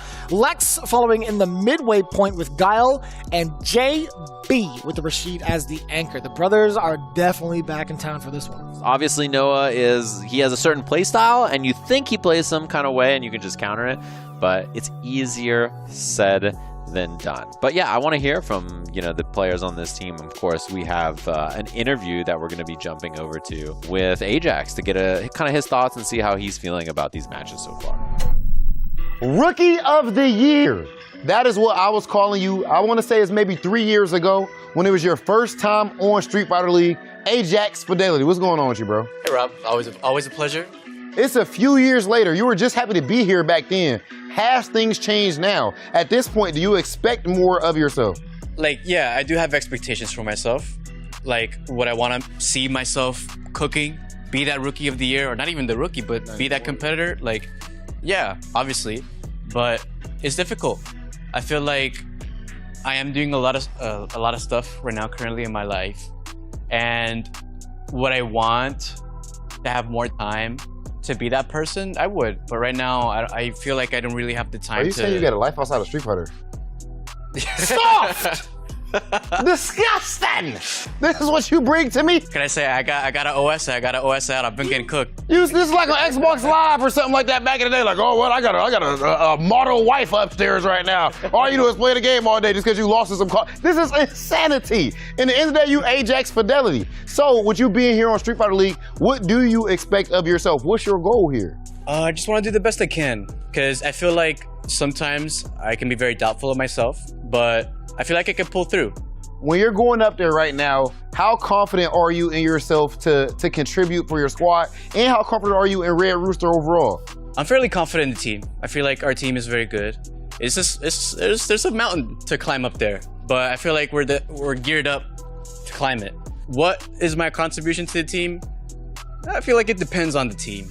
And the next match is a team with Noah. I think that's the guy I'm probably gonna. Oh, okay. Now listen, with all of this positivity, the big smiles and all that, Noah is like the polar opposite. He smiles a lot, but he's not saying quite the same things that you're saying through that smile. Nah, he definitely likes to talk trash. He does.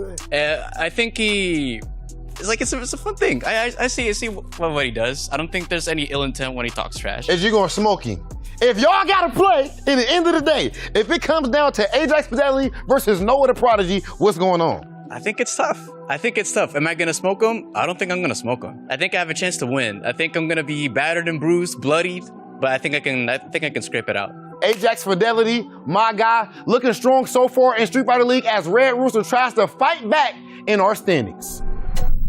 I kind of like that perspective now, like former young gun, former newbie of SFL, looking to make a statement against one of the newer guys coming into it. But Noah, he doesn't give a damn. He's just here to make some names for himself and also call out all of the industry plans, as he's been saying these last couple of months or weeks or so on social media. But one thing is for sure, I think Ajax Fidelity, right? I think his evolution over time has been a very stable one, despite how busy he is with his own life schedule. I think he's still one of the ones to look after in regards to the progress of Ed for the, I want to say technically the North American scene, because he is participating in our region for a majority of the time.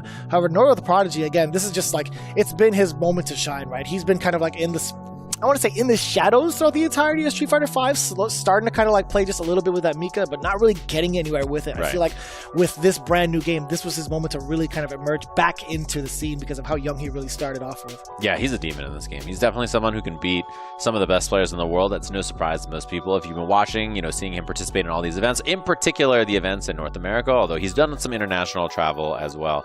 And speaking of which, I wanted to hear from Lex, someone who's been doing a lot of international travel. So we have an interview with him and Mr. Television. Let's check that out.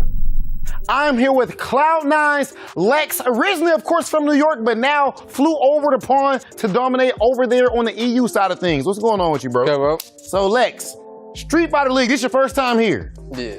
We know that you have been smoking stuff throughout this entire season of the CPT. Yeah. So far on Street Fighter League, though, you have not started off as hot. So I gotta ask, is Street Fighter League harder, or is EU just pretty much free like they were in the World Finals of Street Fighter League? I think it's just bad matchup. Rashid, Bison is bad for Guile. And one thing about Street Fighter League is that they got time to prepare. So they know we only played away games, so it's kind of hard. They just put in whoever they think is going up is better against me. Yeah, so it's kind of harder. But I think I'm gonna cook up.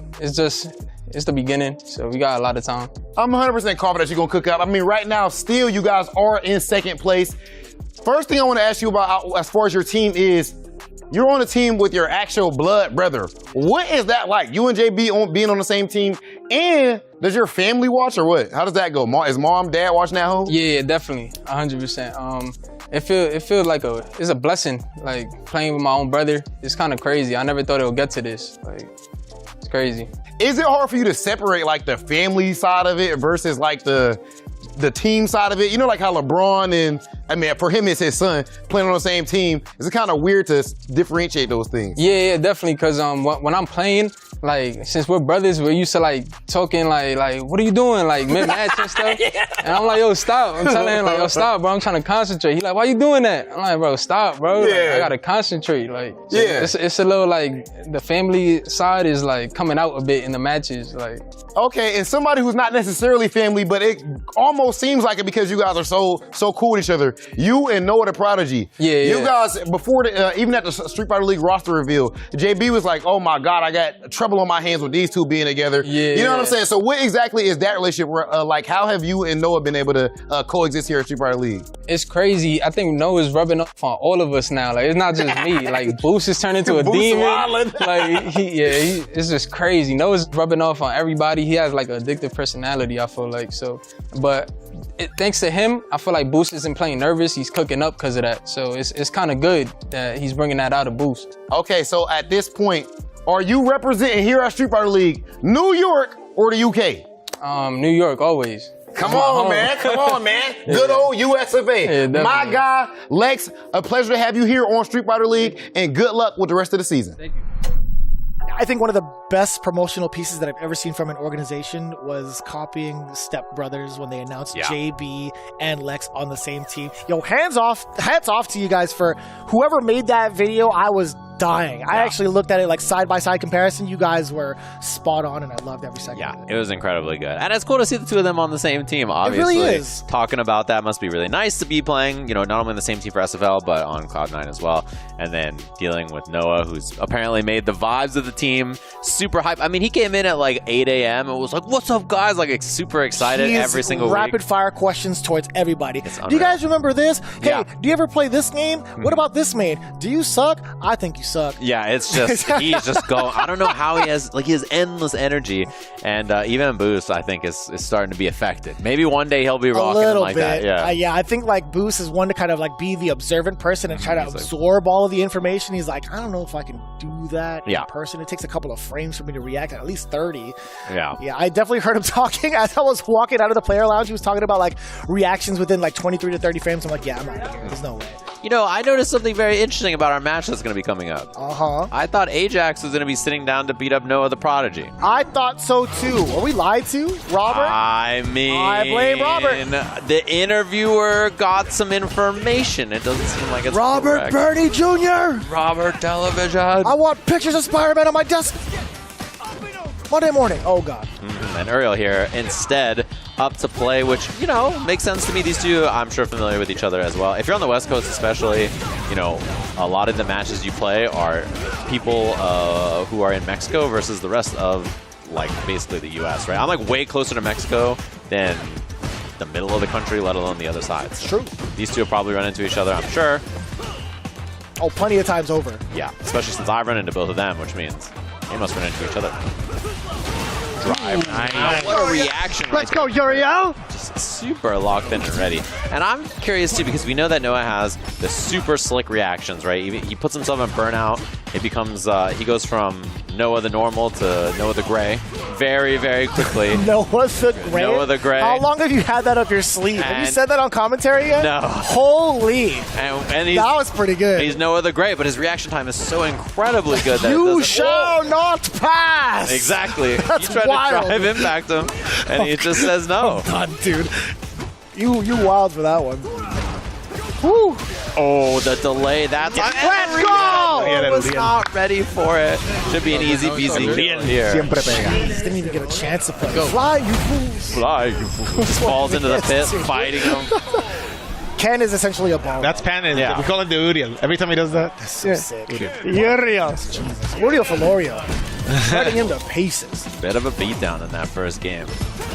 And we talked about like the type of playstyle that Noah wanted to play this time around in his interview. Yeah.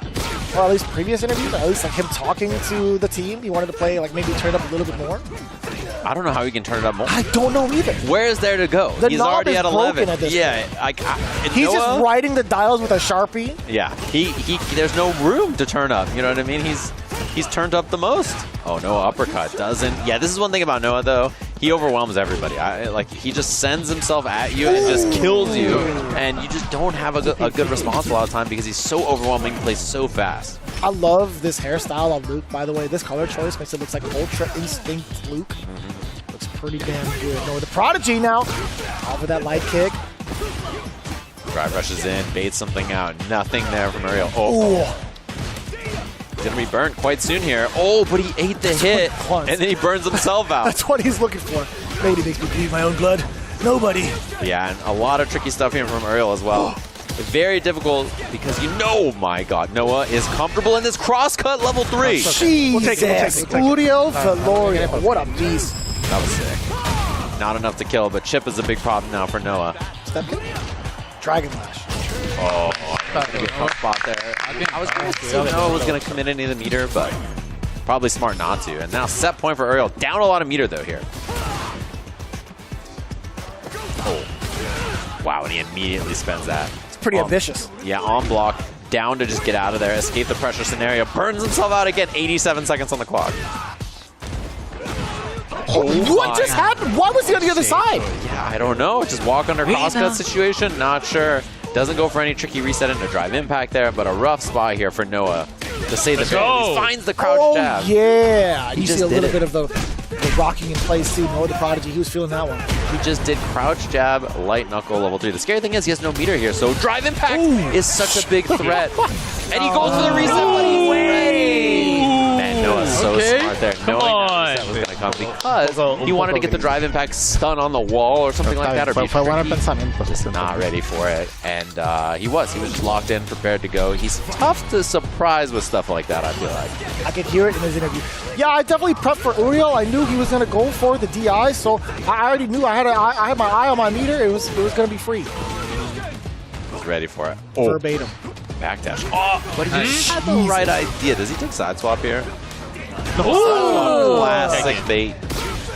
I'm loving the way he's playing right now. Noah, bring it to him. Forward throw, that's one. Perhaps another. Ooh! That would have been mad sneaky. Yeah. Nice! It out. Knows he was going to go for it because he was going to be in burnout anyway. Very Locked in. One more. Like what we're seeing here. The back and forth. Two madmen really going at it. Oh, nice. Ready for it. Mid-screen DP just finds the mark. Oh, both are tapping parry there. And Noah close to burnout already. A sentence I feel like I say a lot on commentary, and there it is. Yeah. 86 seconds in, burnt out. I like the conversion too. Keep applying that pressure. Crosscut DP, just about to bring back your drive gauge. Also have 3 bars to your name. Dragon Lash has to hold all that. Forward throw. Not too much damage taken off the top. Okay, maybe. A little bit of a problem now. Oh, looking for that tap parry. Another one. Reversal buttons there from Noah. Spends all his drive gauge almost.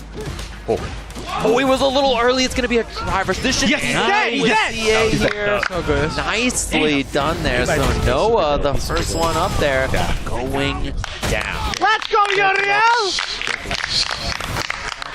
It's a big win for Red Rooster here.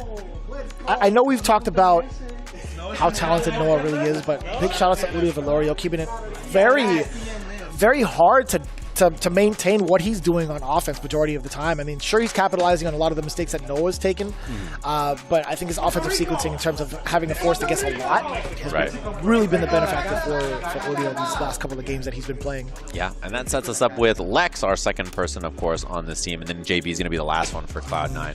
It looks like it's going to be Ajax up against Lex here, which makes a lot of sense to me as well. You know, there's a lot of ways for Ed to navigate the Fireball war in this matchup. Yeah. He can use his own Fireball to mitigate some of the stuff, and then he can also use Charge Flicker as an option to blow through the booms as well. We'll see if that all comes into play, whether or not Lex is going to be able to recognize what Ajax is going to be doing to combat against some of the Sonic booms, and what he's going to do in response, right? Yeah, and I'm a big fan of his Ed play. I think his Ed is super fun to watch. Ajax is just a really solid player. I love that start right there, too. Right over, builds back another brick of that drive gauge immediately. Still within range of that throw, even after 2 lights put it in. On season in 2, Lex going to be moving out of the way from this corner, trying to find him. Again, we talked about picking and choosing your spots, but the flicker is available from Ajax. I love that he walked back, too, after he saw that perfect parry. Good find there. Medium blitz for the knockdown. Oh, that's a big jump. Huge. Doesn't commit, though. Very interesting. Oh, no whip punish on time there, and now both of them very close to burnout. He can't block a boom, or it's going to be a problem. And this Fireball, now he can parry it, but still lost a little bit of drive gauge.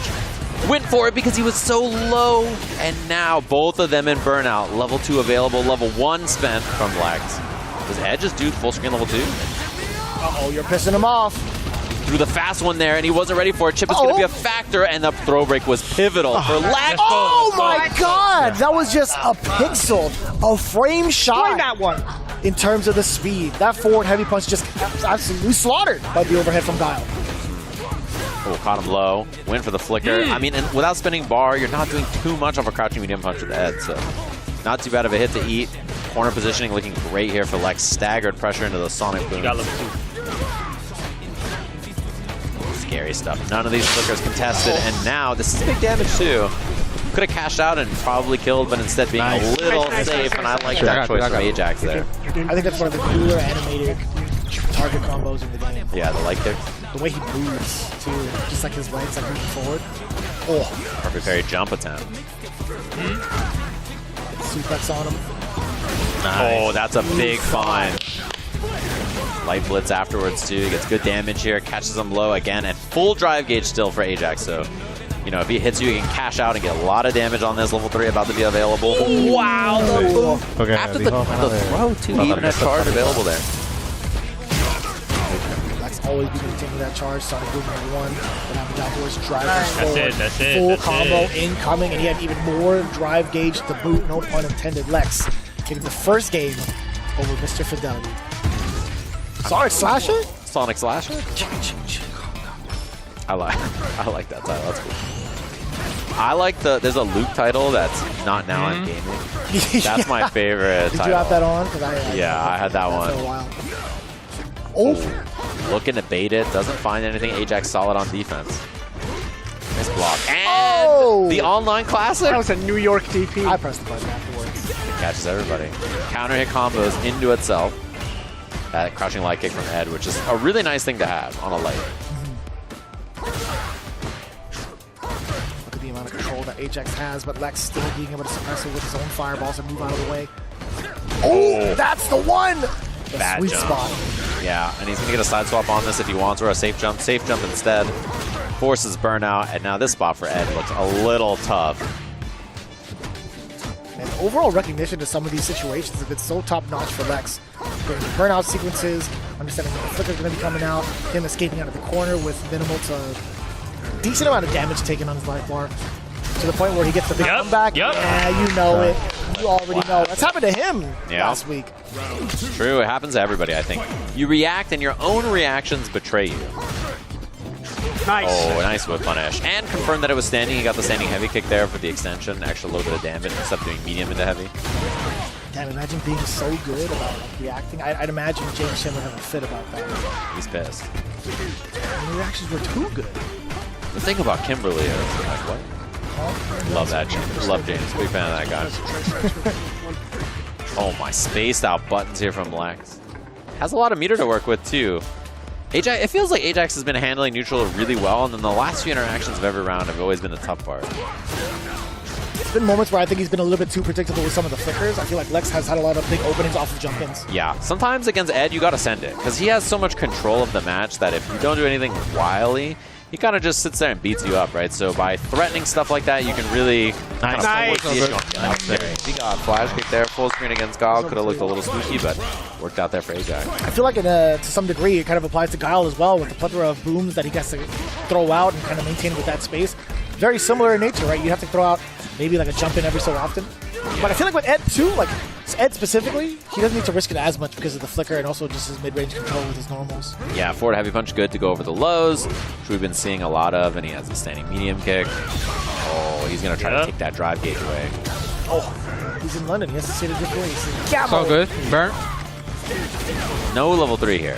He's not close to getting his own drive gauge back, so makes sense to me. Going to push him to the corner here. Nicely blocked. Good defense, too. Do it.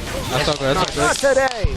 He's not taking. I like spending this. Yeah, I know. It's going to get you out of burnout. It's going to put Lex low on drive gauge. You know, solid damage on this as well. And you don't have to worry about the level 2 too much longer. So pretty smart stuff all around. Oh, I think he's big chillin'. That's one apiece as long as he doesn't drop the punish. Nice. Let's go, baby.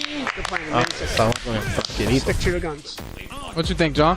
Yeah, so what Boo said, he's not reacting to the overhead. He's just doing a late standing block. Okay. So do a late crouch medium kick. And also, bro, whenever you do the drive rush, he's also not teching either. I bet. So, I got this. So the late crouch medium kick and grab. So here we go. Last game between these two. Important one because if Lex can clean up here, then this last match will just be the determining factor between the two teams, rather than them having to win that and then a tiebreaker on top of it, which is kind of a big ask, you know. But either way, again, both of these teams need as many points. I think Red Rooster obviously needs way more points in comparison to C9. They have a couple they could possibly shave off. Challenge on the minus frames there on drive rush crushing medium kick. Yes. Nice, good bait. And no drive rush cancel there from Lex on reaction. So much more of a different look now with Ajax. So much more controlled, maintaining this life lead as well.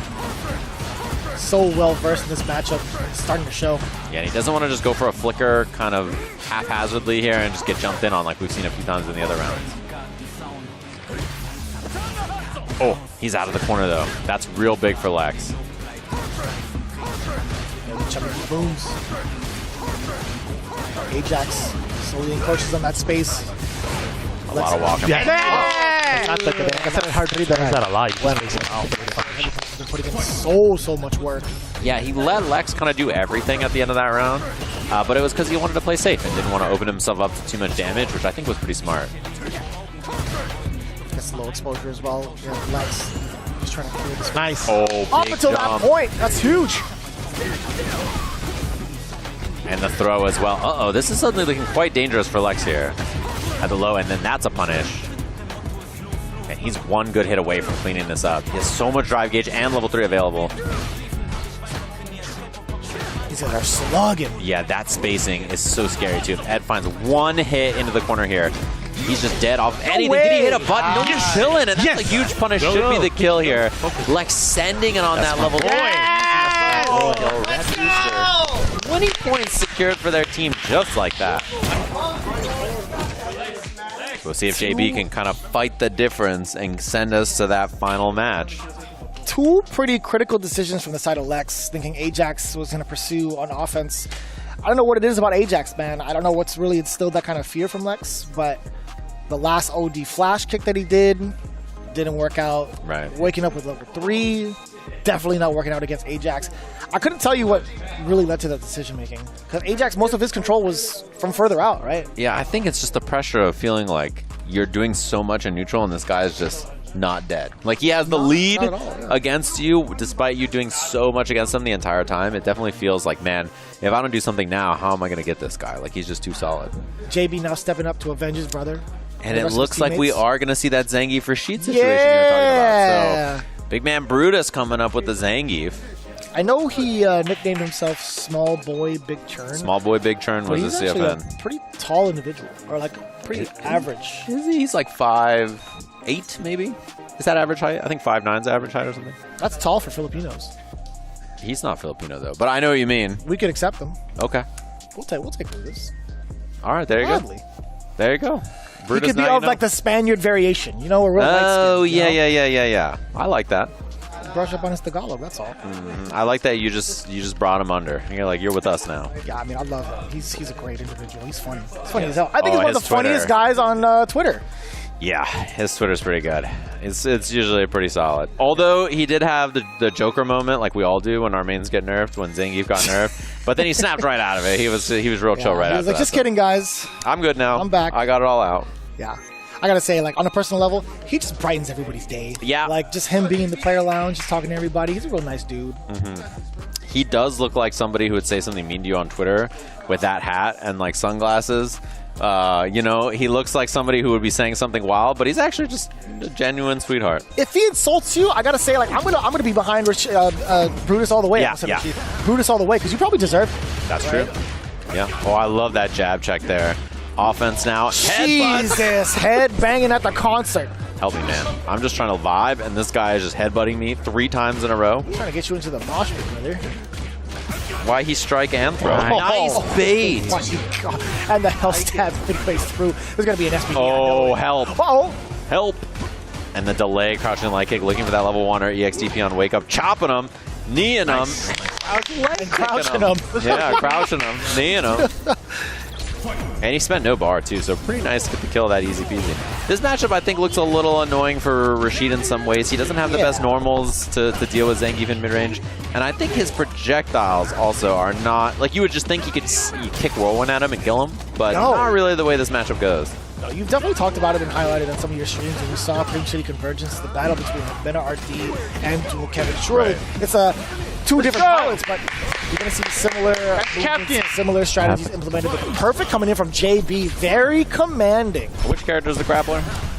It looked like Rashid there. I could be 100% mistaken. Rashid. There's been way more throws on his behalf in comparison to the wrestler. Reset on hit there for Brutus and got the job done. Although, super low drive gauge here for JB. Oh my God, I was so scared he was going to level 3 after that dash up from JB. Mix-up time, and his drive gauge is really low here. Regular throw, no fear from the level 3 from Zangief. He does backdash there, thinking about it though. Oh, 2 in a row. Swinging away, trying to absorb any sort of hit. Coming from JB, the overhead does get blocked, but now the throws, he's been throwing them the majority of the time. That's a punish counter throw. You're stuck in this corner with the level 2 now. Burnout now for Brutus is very threatening. Does he level 2 or not? And he does finally commit to it. He was ready for it. That's the thing, right? Is that whole time, JB was like, I'm not scared of your level 3, man. I'm not scared of your level... You know, he was like baiting him into doing the option. So Brutus is like, fine. You're not going to respect me. I'll let this bad boy rip. And then immediate JB out of there. I told you I wasn't scared of it. Smart. I like the way he's playing it. So aggressive. There's not really much that he could do on wake up, right? As Zangief.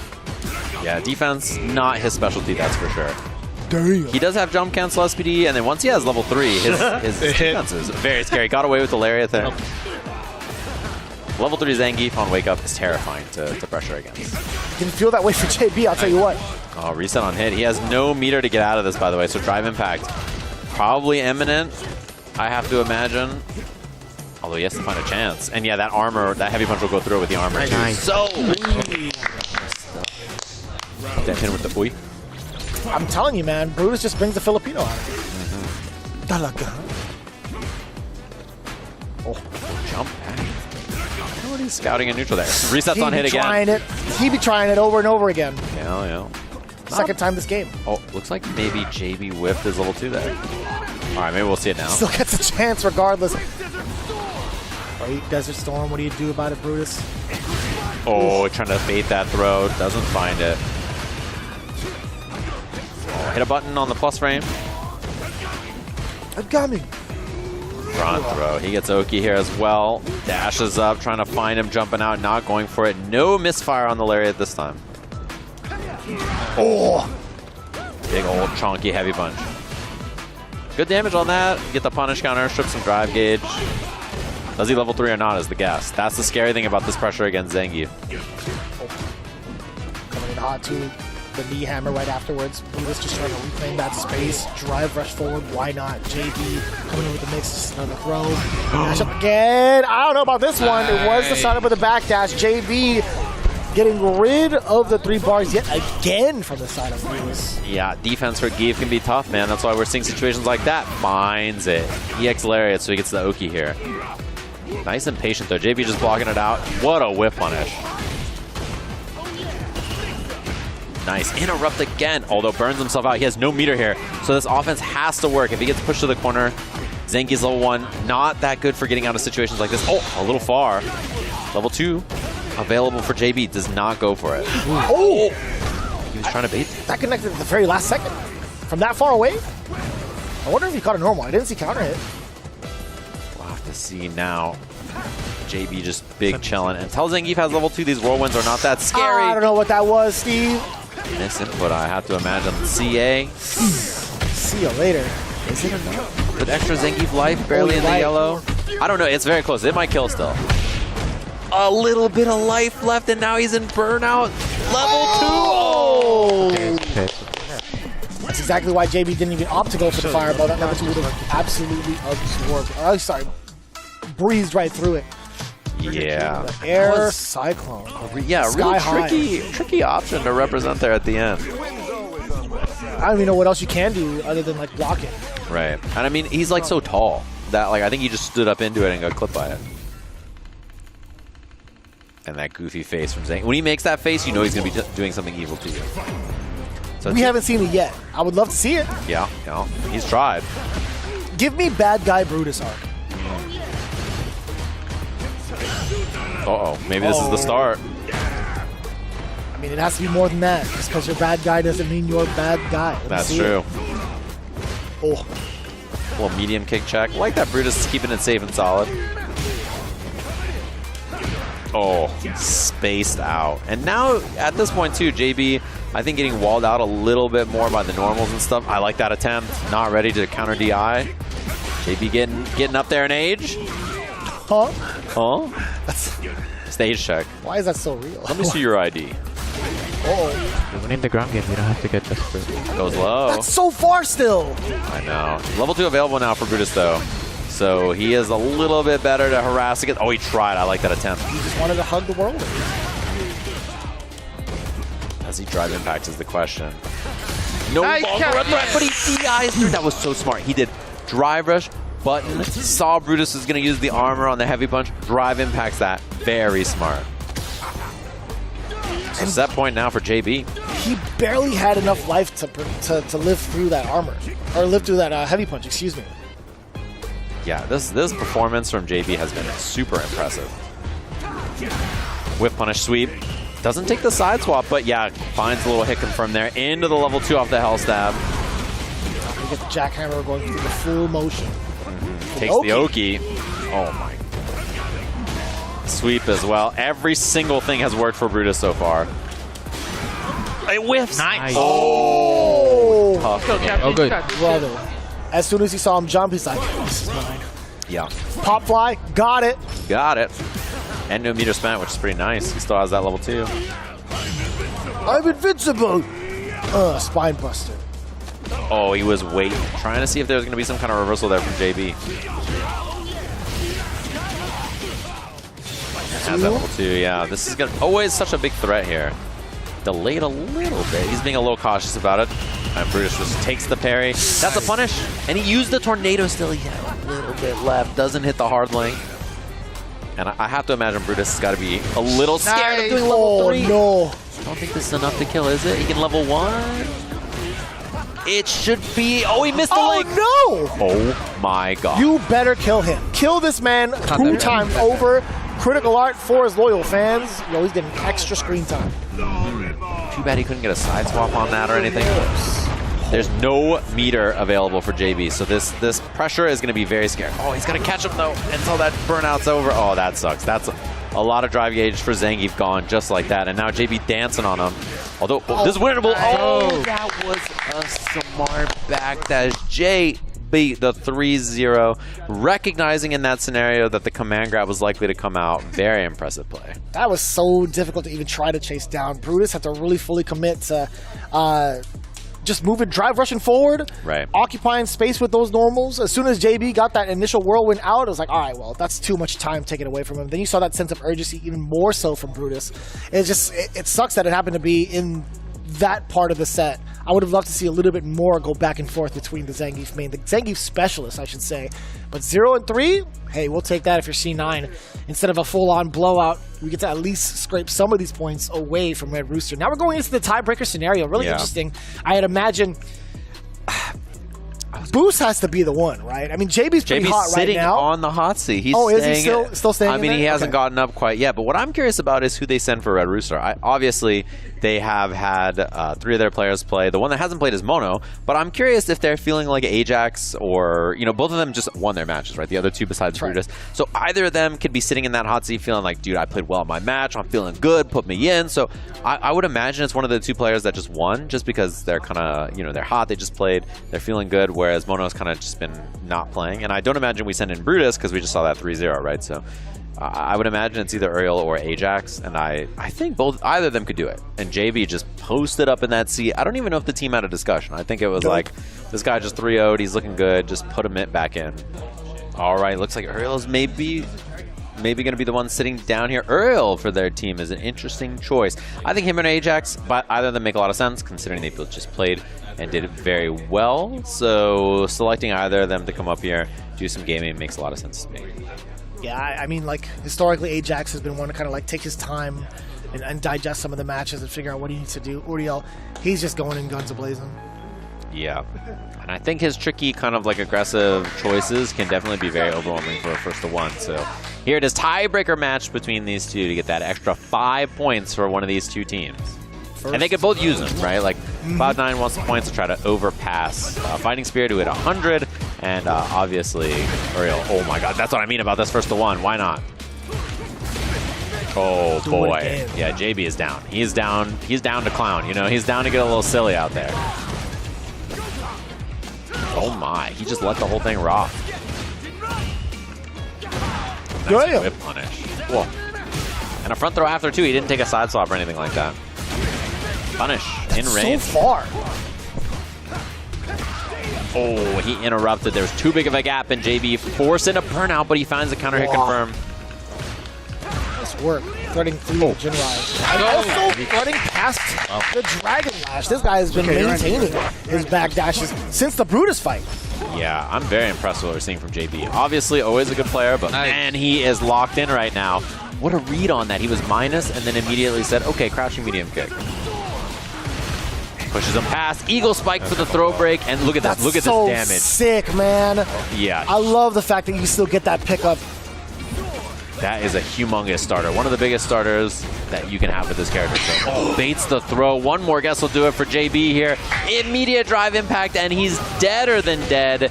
JB locks in and clutches up for Team Cloud9 here.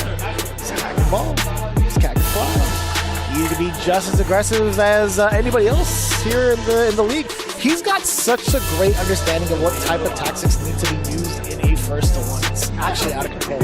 Yeah, he played really smart, I think. He respected a lot of the wily stuff from Uriel, but on the same time, he represented a lot of kind of like, we're just going to send it and see how this goes kind of options, and then he knew how to slow down as well. So very impressive stuff from JB, and a big W there for C9. We'll get an updated look at the standing to see how the point total breaks down for them, and obviously Red Rooster, who got 20 points as well. It's going to matter for them, particularly because Shopify down there with them didn't get any points, right? So trying to play some catch up there.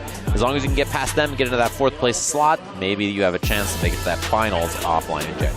Yeah, man. I'm overall really loving the current pace of it all for Red Rooster. Although they're not getting like the big W's, they're still shaving off a couple of points for some of the guys in the top 4 spots, and overall just boosting their morale as they go along week after week. But as you can see here again, Red Rooster getting those 20 points, really doing a pretty decent number to at least make it a lot closer going into the at least the 4th place spot. But it really depends on how Bandits going to be doing into their 3rd match, the final match of this week's Street Fighter League US.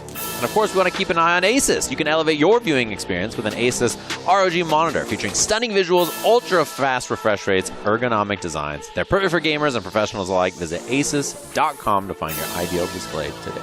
And as we get ready for the last 2 teams to fight it off this week, these orgs have been more than experienced in winning some of the big tournaments in esports. In fact, a lot of the pro players that have been participating with SteelSeries, they've won more prize money using the SteelSeries gear than any other brand, and they happen to be the most winning brand in esports history. You can check it out for yourself with the SteelSeries headset, SteelSeries moments, also in the SteelSeries Arctis Nova Pro, being all a part of Street Fighter League. A big thank you for being one of our main sponsors for the league. And that being said, too, match number 3 is going to be underway, but not before we get that big interview with Roberto Television and the winning team. Take a look. Team Cloud9 with a major victory against Red Rooster. Your backs were against the wall. JB, I remember when you were the number 2 on the team earlier on in Street Fighter League. Now your team looks to you to lead, and you were able to do that here. What does that mean to you? I mean, I've always been ready to come through for them. I've been telling them since the beginning they could always rely on me. You know, that's the reason I'm the captain, you know, not because of skill level, but because I just have a lot of experience, you know. So I just knew I was going to be able to have their backs, and I'm glad I did. In that last spot, of course, all the pressure, all that weight is on your shoulders. You see that you guys are down in both of your first 10-point matches. How confident were you going into that last match and the tiebreaker? I'm always going to be confident no matter what. My mentality is amazing right now. Right now, I feel really good. So I wasn't nervous at all. I just knew I was going to have their back, so I'm glad. Enough said. The leader of Cloud9 gets it done when his team needs him the most. Cloud9, congratulations on another victory. Thank you, man. Thank you. Yes, sir. More Street Fighter League action coming at you guys right after this break.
Yeah, come on. Everybody come alive real quick. Battle of the strong, survival of the fit. Take your best shot, hope you don't miss. You got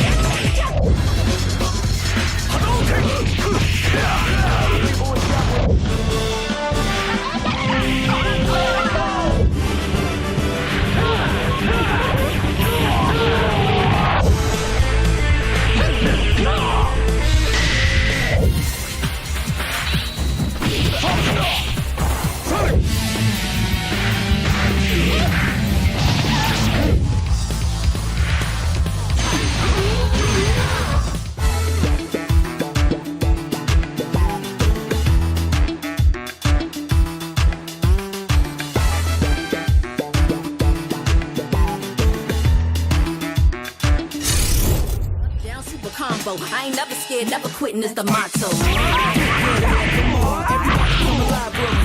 Battle of the strong, survival of the fit. Take the best shot. Yeah, come on, everybody come alive real quick. Battle of the strong, survival of the fit. Take your best shot, hope you don't miss. A new challenger is among us. They can take it high, you can take it much farther. Fast with the hands, eat Honda. Defend my legacy with strength and honor. I'm the greatest ever. I'm the fire blue, come down, see. No way I can't reach this. Showdown, this is my arena.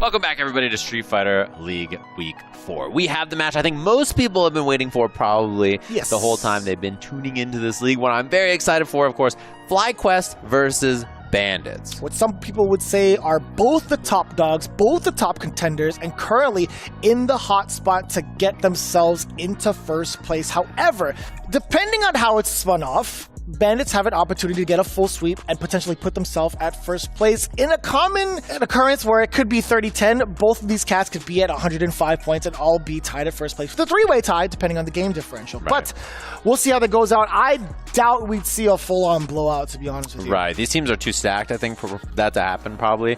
I'd be pretty surprised. And we're locked and loaded with their order as well. It's Kaba, then Louis-Man, then Mana. Very interesting, too, that they are willing to put in Louis-Man Dalsum when there's two Kimberlys on the other team as well. Yes, we talked about that as well, being on the home team, having the advantage of utilizing the Dalsum as the big counterpick tool, but on the away side, like, I think this is a little bit of training, too, a little bit of testing the waters and experimenting whether or not Louis-Man can handle being the primary target for the away side pickings, too. So we'll see how that goes with the current composition of FlyQuest. Really, really difficult to kind of manage. One of the Kimberlys that I'm looking forward to seeing is Shine, actually. He hasn't really had his moment to shine, no pun intended, nor utilize the character. I don't even know what character he's really going to bring to the table. He's mentioned Kim, but we haven't really seen it just yet. So with that in mind, I want to see what Shine really is going to bring to the table if he manages to play. And we actually have that with RobTV standing by with an interview with Team FlyQuest.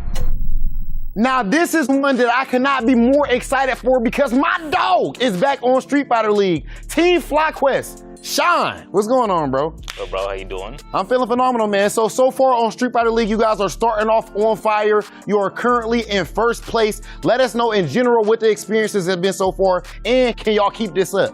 I definitely think we can keep it up. The experience has been great. I've known Psycho and Punk for years, like Xbox Live days. Chris, I've known of him, but I've never really sat and hung out with the guy. He ain't at the cookout, but he I know what you mean. Yeah, no. That quiet part but he's so cool. I got to talk to all of them. We just be talking about anime and stuff, be hanging out. So it's honestly just a good vibe all around. It's Punk, Psycho, but Chris is really cool too. So I don't, you know what I mean? It's been a good vibe overall. Now, specifically outside of the team, specifically talking about Shine, you know something? You have been got for a long time. Street Fighter League, of course, we even won an NA championship together here on Street Fighter League in season 2. But my question is this, Sean. Do you feel like you have always been just kind of right there at the precipice? And if so, what is that like and what do you gotta do to fight through that? I don't think it's no secret. I think anybody relatively close to me will tell you that it's pretty much just myself. I gotta figure out how to move past my own mental ways. I made a lot of progress on that, to be honest. Even a lot of times after losing, I always think about these days a bit more what I could have learned from it. It doesn't really bother me as long as I lose in the way I intended to. I feel like in a fighting game community, this is as close as we can get to a meritocracy. Right now, of course, when you sit down at the sticks, you completely control what's going on, how things are gonna play out. So my question is this: right now, when you are walking up there, do you have in your mind that you can pretty much beat the respect out of your opponent, beat the respect out of everybody that's watching at home, and pretty much solidify yourself exactly where Sean envisions himself and where you are supposed to be? So for me, it's funny. You talk like how you would as a competitor. we are two different people. Yeah. But so for me, I don't really think like that. I think what I've come to terms with, and I've made the mistake of comparing myself to people in the past, where it's like I see Punk with this overwhelming confidence. I'm like, I guess I have to be like that. But that's not the case. I think if I get into my state, my flow state, I can beat anybody. But I don't go into it thinking that I have to like prove something or like, you know what I'm saying? Like I don't have anything to prove. I just want to be able to play my best. And if I satisfy the conditions that let me play my best, then I can beat anybody. Oh my God, I absolutely love that answer. My dog Sean, of course, one of my best friends in the world for a good reason. Brother, best of luck to you with the rest of this season. Team FlyQuest, first place, Sean.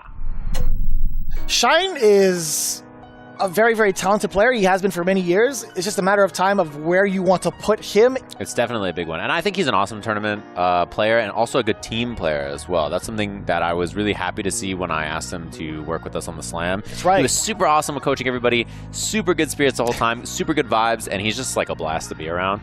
I do know he might be just susceptible to Drive Impact as he just turned 30 a few weeks ago. So that's definitely, yeah, now your DI license might be revoked, of course, but we'll have to see if that's actually the case. And speaking of which, the team that he's going to be fighting against, we do have an interview with Louis Man, who's going to be sitting in the hot seat right in the middle there. So let's hear from him. It's not often that you see somebody so dedicated to their craft that they tattoo it all on their body.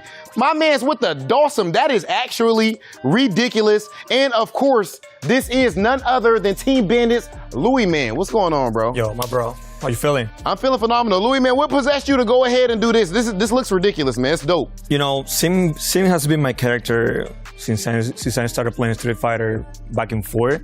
Also back in Street Fighter 2. So, you know, I just love him. You know what?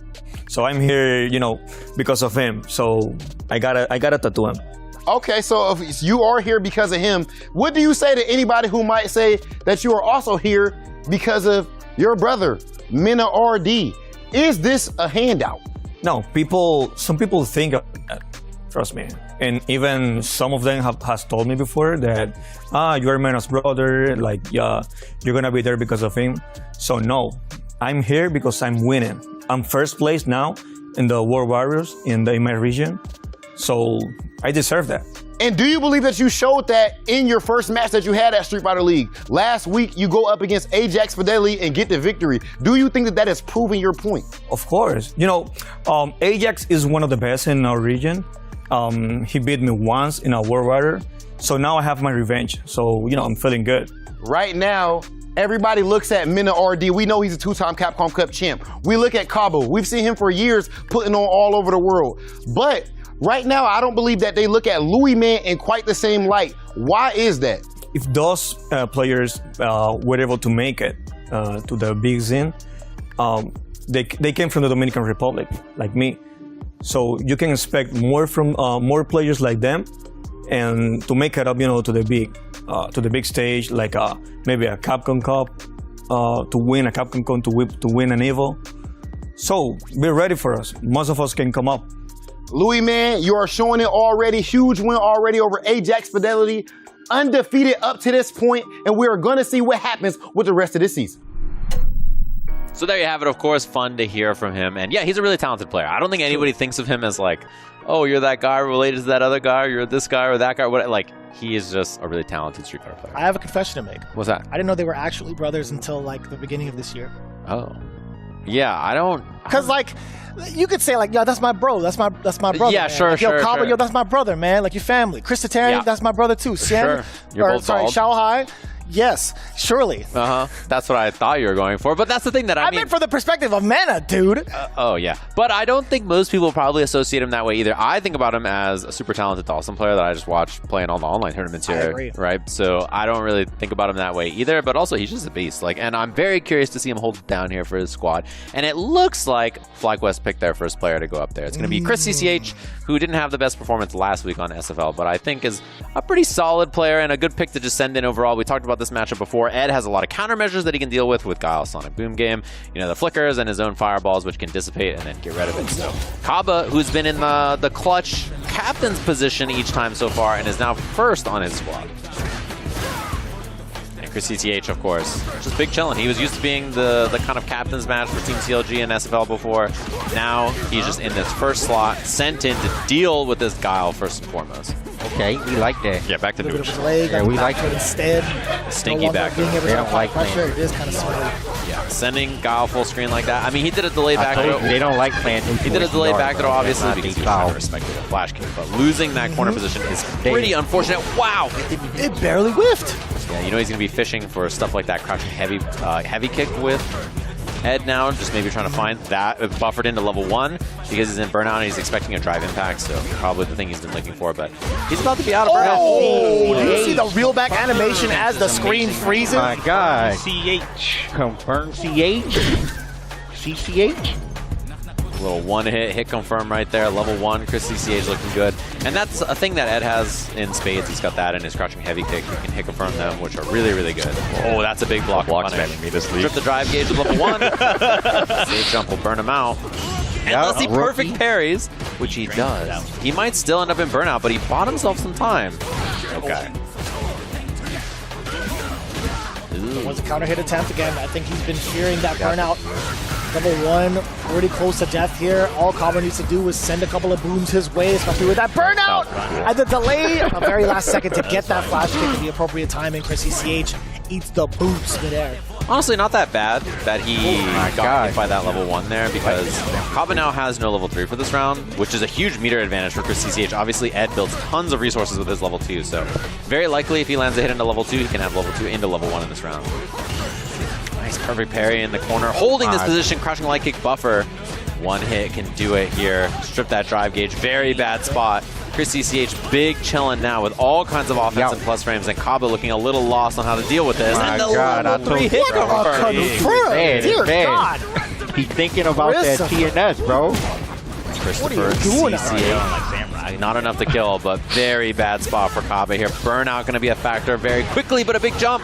And he doesn't have level 3. We mentioned earlier he spent all that meter on the other round, so still doesn't have it. And one more jump or big hit confirm from Kaba could be very dangerous. I think he has enough chance here. Let's see what the combo choice is going to be here. Just spinning that solid puncher just like that. And now there's a parry from him. Respects the reversal flash kick. Very close round. And God, even closer now. Yeah, and Chris CCH does have the XDP available, of course, and that's exactly what Kaba's ready for. Locked and loaded here, obviously. Game 2, and Chris CCH, I think, looking very capable in that first match. We'll see what Kaba has in the tank here, if he makes any adjustments in the mid-range. That was just one pretty explosive comeback. Now, starting things off pretty heavy-handed. That DI, a little bit missing time on the overhead. Chris CCH getting defensive back throw in. Now with the corner control. Nice hit confirm, too. And the standing hit. I like the combo routing choice. Oh, and there's a reversal there. Yeah, I think it was either jab or throw. I didn't see which. I was looking at the meter, but...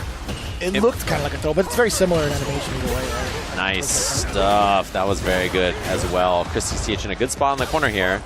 Little delay. Oh, punish? No, difficult to punish that. It's not very minus. Especially when you're just not expecting that. He's going to be out of burnout, though, so I don't think he has to worry about too much. Chris CCH with lots of resources. And immediately pumping the brakes on the Sonic Booms. Actually, the big counter hit from the side of Chris CCH to stuff out that initial boom coming up from Kaba. But further ranges, like maybe like 4 or 5 range, of course he's going to be throwing these booms. And he's just parrying, slowly approaching here against Guile. All right, one hit game now.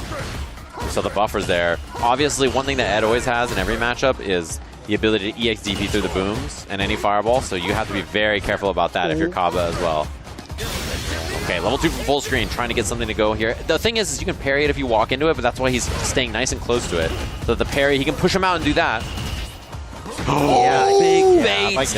You like that shine? You like that shine? Yeah. I tried to do it the first time, I promise. Loving that too. Chrissy CH just following all the way through with that level 2. Okay.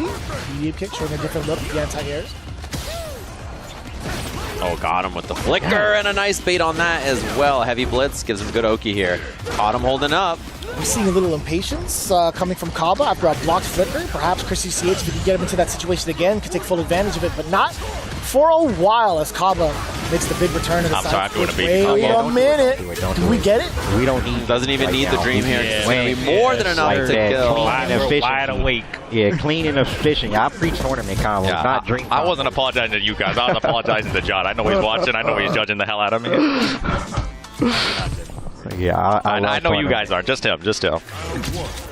See him walk back in here. Final game between these two. And a bit of a dance early on. Oh, I like that. Sick. That's one thing that's so scary about Ed. That ability to do that and just use his long-reaching EXDP to go through fireballs is a big deal. Oh, man. Kaba's having some problems here in this mid-range right now. Ed is very good at contesting Gala in this space, so. It really does feel that way, right? Between the normals and also like past the Sonic Booms that we had just seen from Chrissy CH. Right. With the reaction to the OD uppercut. Man, and the control jump back jab. Shades of Classico. But a nice, safe, solid. And just holding this corner positioning. Oh! Knockdown target combo. Doesn't cost any drive gauge. Missed the flash kick, it looked like. Oh! Yep. Let him know he can't do that. Doesn't even need to spend it. What a combo conversion. Love that EX flicker and immediate kill. Kaba got a gas. Yeah, delayed throw there. And again, punish counter flicker. Heavy blitz for the knockdown. He gets pressure here. Kaba into the corner already. Okay. Seen enough of that pressure. Time to hustle right into the boots. OD flash kick. Kaba, how do you get yourself back into gear? You've been facing yourself towards the wall. This is a huge jump, and you saw the startup with a Sonic Cross. That one hit will do it now for Chrissy CH. EX Fireball pushes him to the corner. Close to burnout. That could have been it if he canceled into level 2, but... Oh, any hit will do it now. Chrissy CH harassing the drive gauge. Oh, he is stalking him down. He's buffering as well. And the EX Fireball. Damn! Oh my. EX Fireball very scared to go through the boom as well. And the hit It was bad. I saw it. 2-0 right after that first game didn't go his way. Chrissy CH just locked in and gets 2 quick games for a 2-1 victory over Kaba. That was actually kind of nuts, too. That was the exact spacing where he would want to throw out the roundhouse, activate into the solid puncher, and do that exact same comeback as he had in the first game.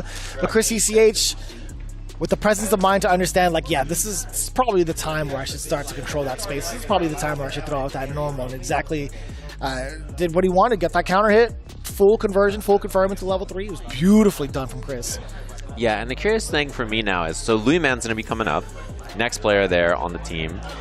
Who are they going to send up to deal with him? They have 2 Kimberly players. They have both Psycho and Shine if they want. And I mean, obviously Shine plays Ed as well, and Chun-Li if he wants to play any of those characters.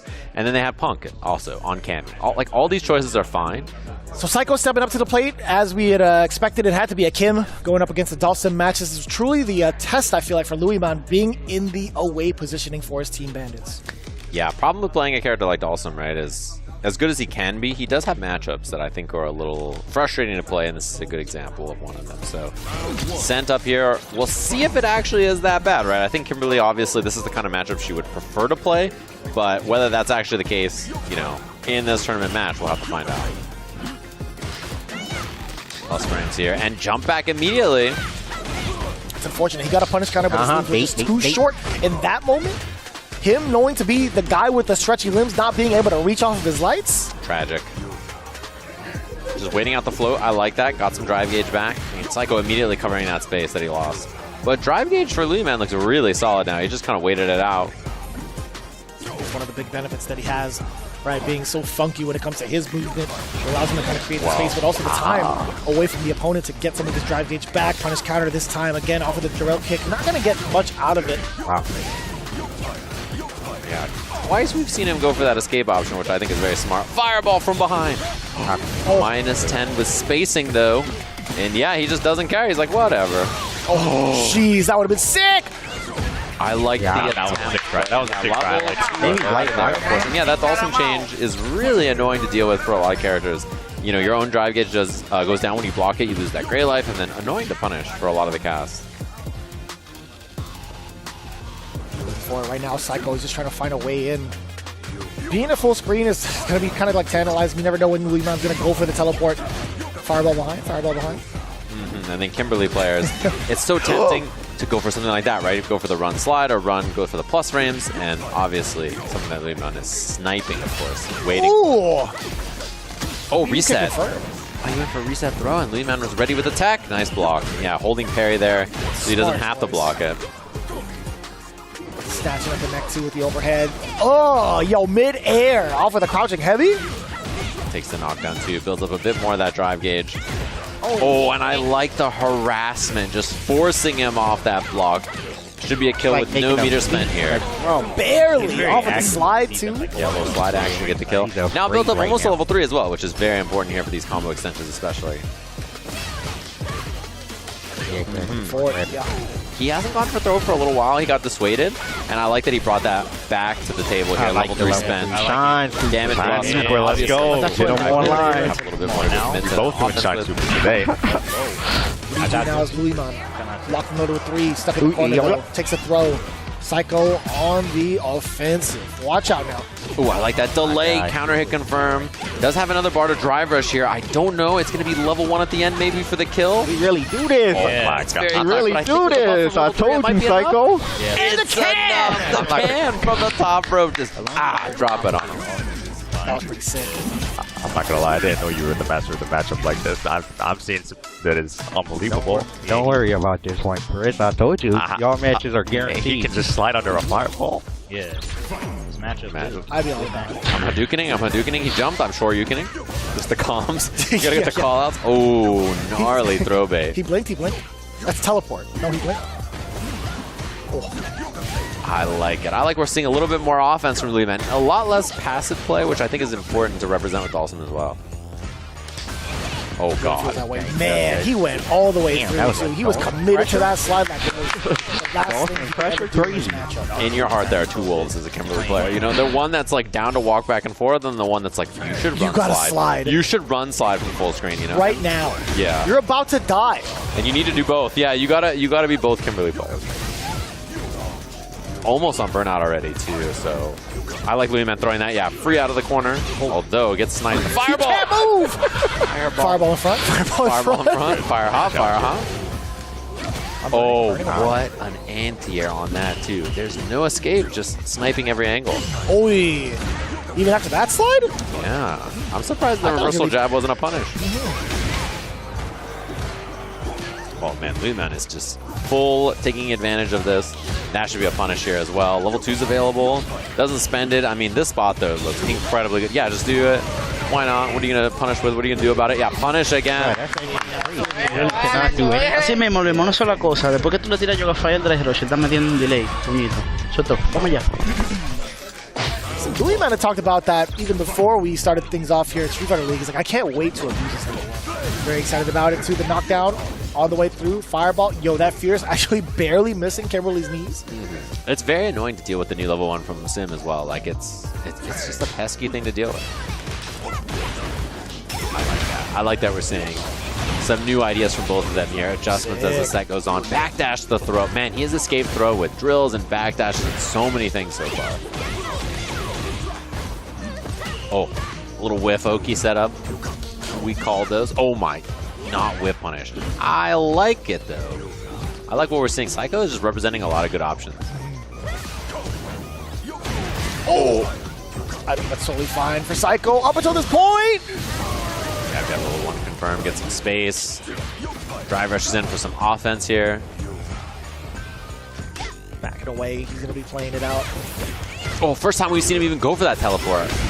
Drive reversal. He's done it a lot. I think that's a very smart thing to represent over and over like that. Just saying, what are you going to do about this? You're going to call this out with a super or something? Otherwise, I'm just going to keep committing. Oh, he's so close to the burnout, but Psycho is overcommitted with a nice and easy check, putting himself in the burnout for the full extension. I like that. He's looking at match point now. Very expensive, but it's totally worth it for me. Yeah, there's a lot of meter advantage here for Psycho because of that. Oh, anti-air tried it twice, and then still got the combo. Uh-oh. I like that we're seeing him try to hold some space here, although that's going to be big. Level 3 is available for Kim as well, trying to bait something out, and that reset on hit. Saw that earlier as well. Level 3 is available for Kim, so she has a lot of ways to find hits and kills. That what was a spacing tricky. trap. Thought he was going to catch a limb as it's retracting, huh? Not after a drive rush. Man, her drive gauge is so low, though. Has to back it up, and because of that, Louis Man gets so much space to work with. Wow. Oh, help! Didn't get the juggle! Oh, it doesn't get the combo completion. Burns out now, and just goes for the raw level 3. He's chilling. There's the punishment. Even with that counter pick, Louis Man stands solid on the sim. Excellent stuff. Proving himself, showing why he's a big asset to the Bandits camp. Being able to get a W on the away side so that the next time they go through it in the round robin, they face off against FlyQuest, he's going to be such a pivotal tool for the counter pick. He's already done his job. Now he gets to rely on his brother, Mena RD, as the anchor spot. Really well played so far from the Bandits camp. Actually, big surprise that it went the way it did. Psycho, I've never really seen him lose composure like that to kind of throw out the level 3s. It has to be something in the water against Dalsim. Yeah, we see, I think probably not the surprise, or not a surprise to anybody out there, of course, Mena, and it looks like Punk's going to be sitting down as his opponent. I think these two probably, makes the most sense for both teams to send up as their anchor match. And these two are two of the most decorated Street Fighter players, period, just like historically. They're very, very, very strong competitors, both in the last game and in this game, and two EVO finalists multi-time as well. Capcom Cup finalist and champion in Mena's case, like really decorated, strong Street Fighter players. Obviously, I played many times, and I think one thing is in this season in particular, the nerfs to Blanca, I think, are a pretty big factor here in what we're going to see from Mena. I'm curious if he just goes right to the Zangief instead. Yeah, I mean, it wasn't like as much of a factor in comparison to like facing off against Mono in the previous weeks. However, in this atmosphere, in this particular matchup, he didn't say he was going to shy away from it. I think he's going to accept that challenge. Zangief versus Cammy might just be the pick for Mena RD. Yeah, so we did happen to see this matchup. This was kind of like brought up prior. Brutus was the only one to really make Punk bleed so far in SFL with 2 games straight to his name and with Zangief. I wonder if Mena RD is going to give him a different type of look where he could actually take it all the way through. Yeah, and a big factor in this is these resets and seeing how they work out. Resets on hit, resets on block, just representing weird options and trying to see what Punk's going to go for. A side swap, takes the throw afterwards, and Zangief's a tanky boy, Wow. Uh-oh, that's a big back throw from Mena. I'm really loving this Mega Man's color scheme from Zangief. Yeah, it looks like he's always in burnout. Yeah, he's looking a little pale. Zangief the gray. They said that it looked like it was as pale as Brutus earlier. That's what they're talking about. I don't know about that. Actually, Brutus has got a little tan going. Yeah. We've noticed. Maybe Brutus and burnout. Maybe. Feeling a little sick. Man, he is chilling in neutral. Mena has made up so much. Nice! You are a genius. You're dead. Dude, you did not have to do all that. You did not have to do light kick, drive rush, bait the option select with standing heavy punch, and then just kill him. What an answer. That's a big brain play. Mena RD. This guy's pretty good. I think he could win a Capcom Cup. Or 2. Couple of throws from Punk and just backs it up a little bit, down to be a little bit more cautious. And again, he was holding up a couple of times there, or trying to backdash. Mena just found stray hits on that and then converts to the SPD in the next time. Why didn't Mono just pick up this Zangief instead? He's got his own squad. It's true. Saw the whole thing. Oh, he tried to DP and got level 1. We take those. That was actually pretty fortunate. Oh my god! What is happening? What are you doing? I tried to get away from this guy being level 3 on Wake Up, and he does some sicko stuff like this, and you died. What a way to win both rounds. Yeah, I know. I'm supposed to do that. That's what I was meant to do. For the landing. He was churning the butter. This Mena guy is pretty good at saying comps. No, he could win a premiere. He's got experiences with grapplers, I assume.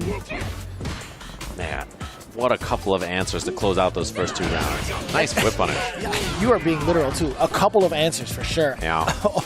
The call outs on the OD SPV, or sorry, OD uppercut. Yeah. The call out on the wake up option. The resets. I like that he was trying to sneak in a headbutt, being a little tricky there.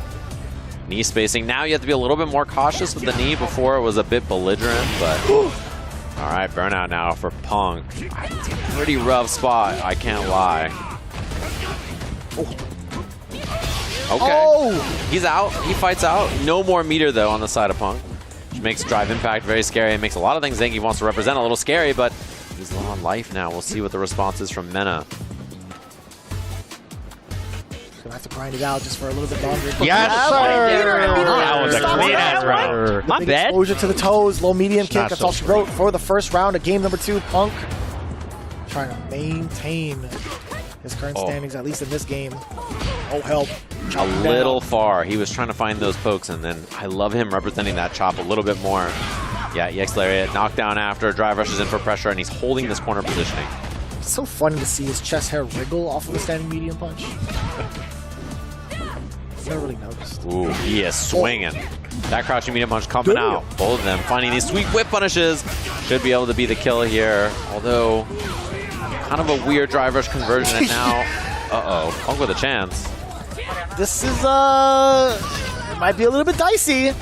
Yeah. You're going to be forced to spend that meter if you're close enough to the corner. Yes, sir. You might not get that chance. No shot, you don't get that chance. Into CA, that's the kill. I mean, man. That is a rough way to go if you're Mena right there, and what looked like a very winnable round. So one apiece just like that. A little bit of the greed. A little bit. Could have gone into like maybe a level 2 with the rest of your drive gauge into like Borscht Dynamite if you wanted to, perhaps. Or a slightly different drive rush combo. There's a lot of ways to probably get that done, but we'll see. We'll see if he can make the adjustment. Brother. Yeah, replay takeover. Find the optimal combo to kill. This is the one. This is the time right here. And here we go at 1 game apiece. Then RD and Punk. Saw the big regret of not utilizing the level 3, and holy Jesus, right out the gate. That's a lot of damage, man. That's a big dude. That's a lot of verticality on the big fella. I love the whip punish there. Punk staying nice and solid despite that start. Throw him down. Oh man. Mena trying to call out that walk back. Double. There's so much damage at the drive gauge. Uh-oh. Reset? Got him jumping. And the combo afterwards doesn't get the kill. Oh, man, he's buffering. He's thinking. He's scheming. Hands on the hips and everything. Uh-oh. Doesn't go for the kill. Oh, he just built a level 2. And it's blocked. Should be the punish and the kill here for Punk. That was good. That was good defense. It took very. I thought there was like a little bit of animation from the side of Punk off of like normal, but it was just her blocking. That was actually kind of rough. And RD starved for meter, excuse me. That was checking. Wow, that comboed actually.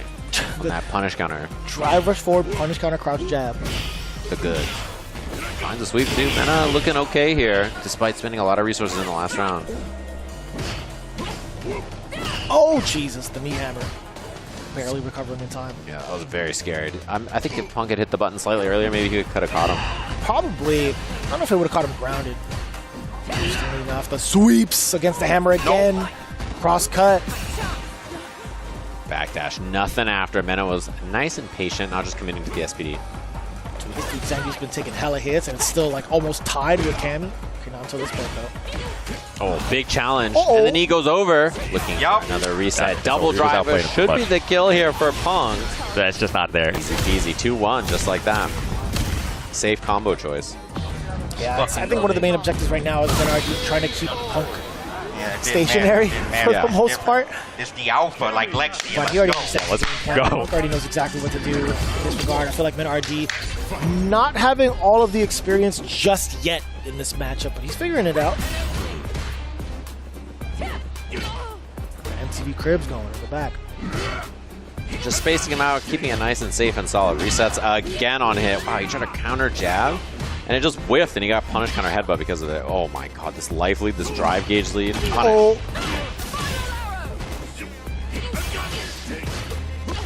It's so intimidating just blocking that too. Back-to-back times, Punk tried to jump after the headbutt. It did get stuffed out.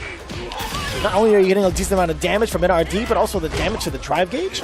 Yeah, and that stuff really adds up. Oh, big challenge now. Should be the easy kill with the Lair. A lot of these sequences right now, so intimidating from the side of NRD. I'd imagine if you're Punk, I mean, I don't blame him for continuously holding North. Oh, punish. Tuck him in, Night. Damn. Big damage.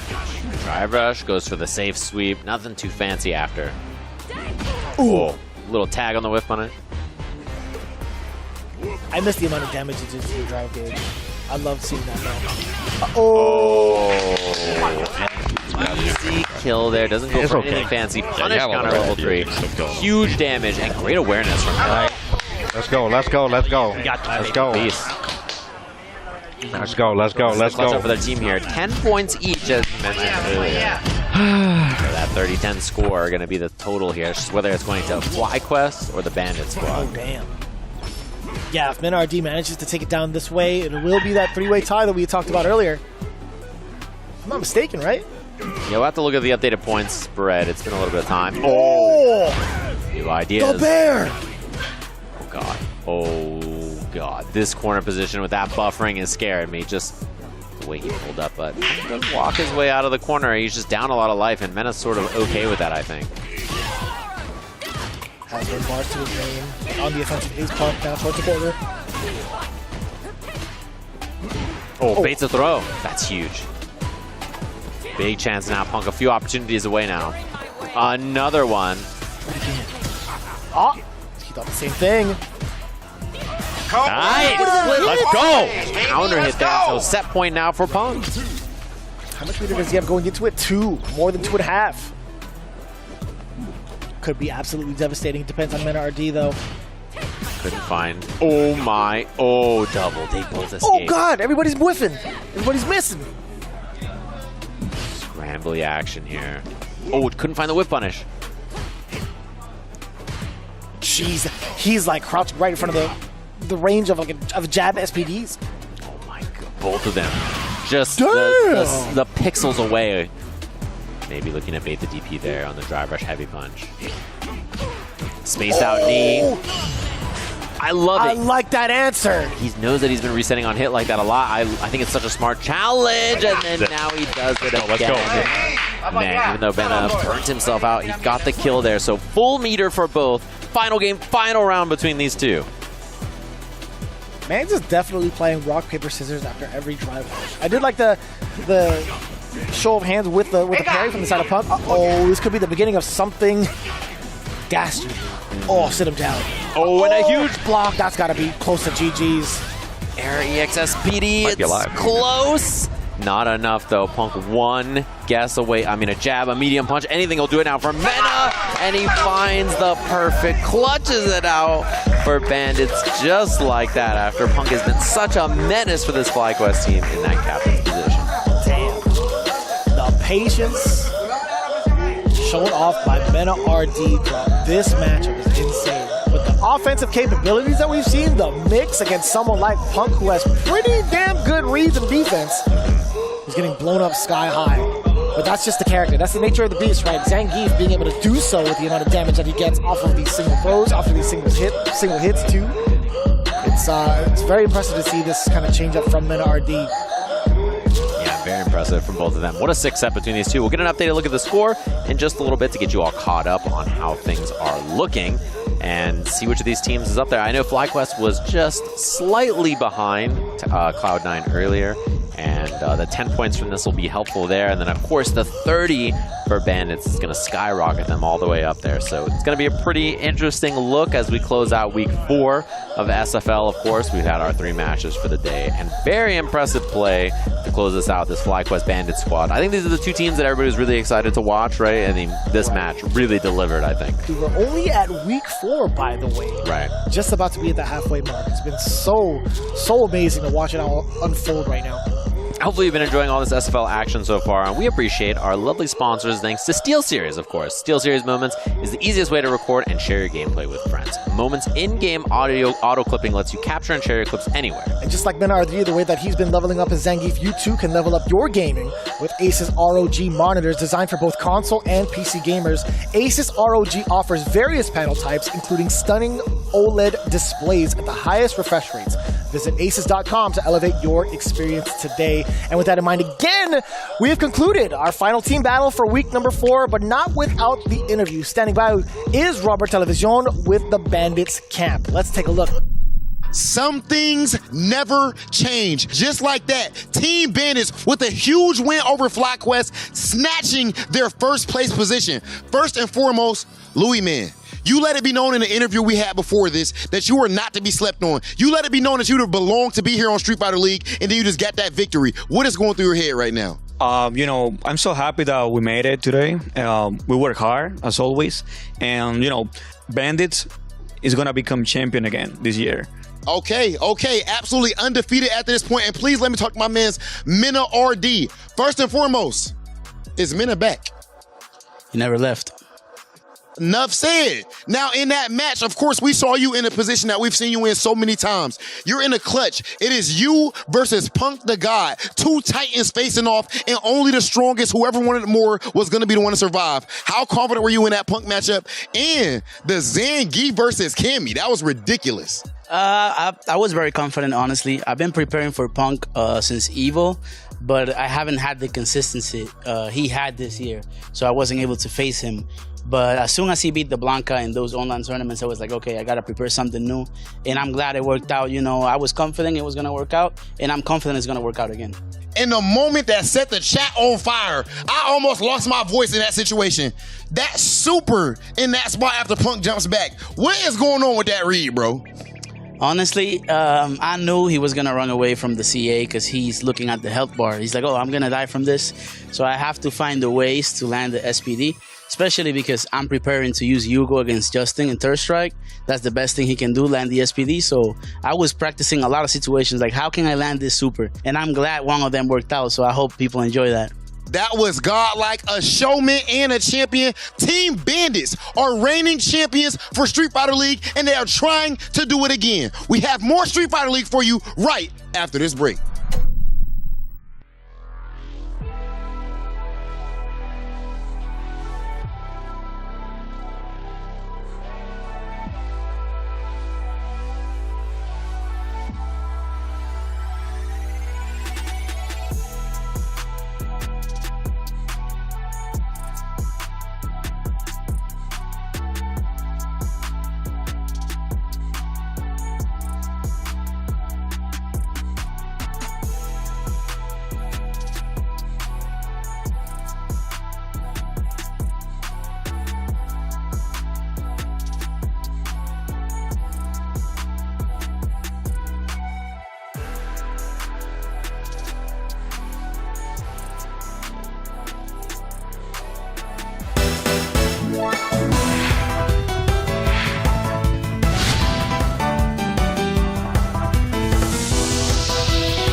welcome back to week 4 of Street Fighter League. Those matches were insane. We just finished off. We've had another chapter in the saga of Punk versus Mena RD. But before we get to that specifically, Sajam, what are our standings looking like right now? They're messed up, man. I don't know if anybody's taking a look, but there is a 3-way tie in points for first with Bandits, FlyQuest, and Cloud9. Fighting Spirit had a huge W today. Obviously, they performed really well, and that puts them at 100 points. I mean, each match is worth 10, right, in the first 2, and then it's worth 20 after. So obviously, this is a really tight race. We're almost at the halfway point. 4-way tie almost in this situation is pretty wild to think about. And then obviously the breakdown, differentials, yada yada math nerd stuff means that Bandits in first, FlyQuest second, Cloud9 third. Honestly, I don't think that really matters that much. It's basically neck and neck at this point, right? And it's early in the standings, so.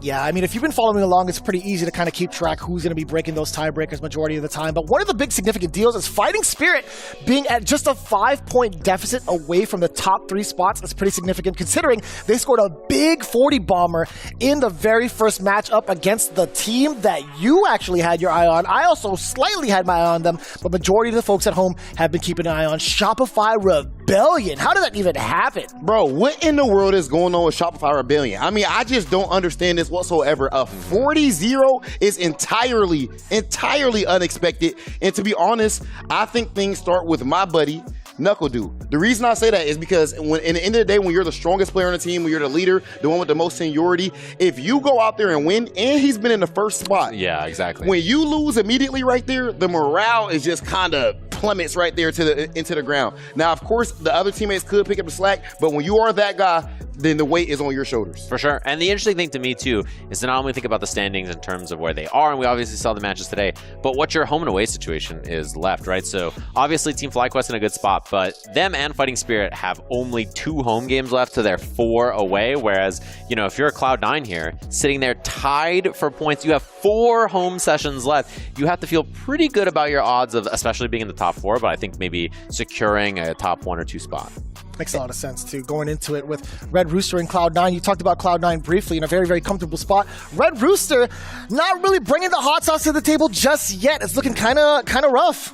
I mean, mostly because JB was on a heater, right? Like, that was the big thing about him. He just locked in, played super well, beat Brutus, won the tiebreaker for the squad. He looked like he was absolutely unstoppable. So, yeah, that was wild. The thing with them in general, when we came into the season, was we said, okay, JB is the only guy that really has a lot of experience, whereas the other 3 players that are on Cloud9 are all people who just more recently became top-level players from top to bottom. They're all younger, and they're all newer to this spotlight. So for them to fall like that and to officially see, okay, we can know it in our head, but to now officially see we have JB, I think now Noah the Prodigy will finally get his first win, and I think the other players are going to play with even more confidence. And that's what I want to look for, right? When is Noah going to be able to get that first W? When is he going to talk the talk as well as walk the walk? Because I know we all know that he has it in him. He knows he's got that dog in him, but one of the guys that have been really stepping it up, in my opinion, he didn't get to play this week. Yo, Boost has been a fan favorite for a very long time, and he's really stepping up to the plate. It's very impressive. But moving on into the next set of matches, FlyQuest versus the Bandits. You had just tuned into a very, very long set towards the end of it. That's got to be the biggest highlight. The fact that Mena RD got the big read against Punk to God. Bro, the dash up, catching a jump back straight into the level 3, that was absolutely insane. And what I love about watching Punk versus Mena, I feel like they are the greatest that we have in the world at different things. Their skill set is not really similar. Their play style is not similar. Sure. Mena takes risks that Punk would never make, but Mena is success rate is so high with it, whereas Punk so slow, so methodical, and makes that work. And at the end of the day, Mena came back to form. Yeah, and I think that's one of those things where you expect to see that again, right? When these two play, I'm sure that they'll be in the anchor positions against each other. I'm sure it'll be a very close set, and it's not the last time you'll see Punk versus Mena. In fact, that's like a historic match that it feels like we see all the time, and it's always so close. I mean, that was last hit scramble scenario. Mena looking super solid, making huge reads to get the W, so really impressive stuff from him. On top of that being one of our favorite matches, I feel like one of the big highlights that I would like to point out is Louis Man getting his big W on the away side in this first interaction against the top team that is FlyQuest, or at least top team going into this team battle, right? The next time they encounter each other, well, guess what? They get to use that tool as a pivoting point towards where they want to throw out the Dawson counter pick. I think that's really lovely. I think it's a great time for Louis Man. He's got to be feeling really great about himself, and it really proves to the folks at home that he is deserving of this spot in part of the Bandits camp. So far, undefeated. There are so many players that you were probably looking at over Louis Man who have been getting smoked up to this point where Louis Man is beating strong players. No one has been able to take him out yet. That being the case, I need you guys to make sure you are taking out the time to check out what we have going on in the world of Street Fighter outside of Street Fighter League. Blink Respawn last year was absolutely insane, and they are only going to take things up another level. That crowd is something that you do not want to miss. If you can be a part of it, whether in person or pulling up to Capcom Fighters streams, make sure that you do so. So with those dates in mind, be sure to mark your calendars as we'll be coming back with more Street Fighter League. However, we have to bid you adieu. A very big thank you to our boy, Sajam. Again, big successful Sajam Slam. Looking forward to the next one, but we appreciate you, man. I really do. Like, your insights and your entertainment through it all has been very much so pretty damn appreciated on this side of the field. Thanks. Yeah, it was fun to stop by and say howdy to everybody at home and check out all the action here in person in the studio. You guys didn't mention all the, gigantic jumbotron you got here, all the $40 billion in funding in this studio. This space is outrageous. I can't believe it. It's wild. At home, I would have never guessed that this is what it was like. Hey, Sajam, of course, one of the best, and of course, he's only going to be pulling up for the best, and that is what we have been having here at Street Fighter League. Next week, yet again, can you believe it? We're about to take it to another level. As in week 5, we have FlyQuest facing off with Cloud9. And we also have Shopify Rebellion versus Red Rooster. And those guys are actually both in the bottom 2 spots. So they both need every single point in that matchup. And then Bandits versus Fighting Spirit. You do not want to miss the next episode of Street Fighter League. We will see you here, same time, same place for week 5. I love that. The Cyclone as the punish starter. Oh my god, did he just die off of that? He sure did. Highlight it, ship it, clip it, etc. You are hella dead. Dude, he got 2 touches. It looks like a Javits combo video. Like, what just happened? Dude, the scary thing is he has no meter here, so Drive Impact is such a big threat. And he goes for the reset, but he's ready. Man, Noah's so smart there. Okay, level 2 full screen, trying to get something to go here. The thing is you can parry it if you walk into it, but that's why he's staying nice and close to it. So the parry, he can push him out and do that. Yeah, big bait. Nice. You like that shot? You like that shot? Yeah. I tried to do it the first time, I promise. Why not? JB coming in with the mix, just another throw. Dash up again. I don't know about this one. It was the setup with the backdash. JB. Wake up jab to Dual Kevin. He's a little fiery there. He's down to scrap. Oh, mid-air. Let me see that conversion. That was sick. Yes, sir. Almost on burnout already, too, so I like Louis Man throwing that. Yeah, free out of the corner, although it gets sniped. Fireball! You can't move! Fireball in front. Fireball in front. Fire hop, fire hop. Sweep as well. Every single thing has worked for Brutus so far. It whiffs. Nice. Oh!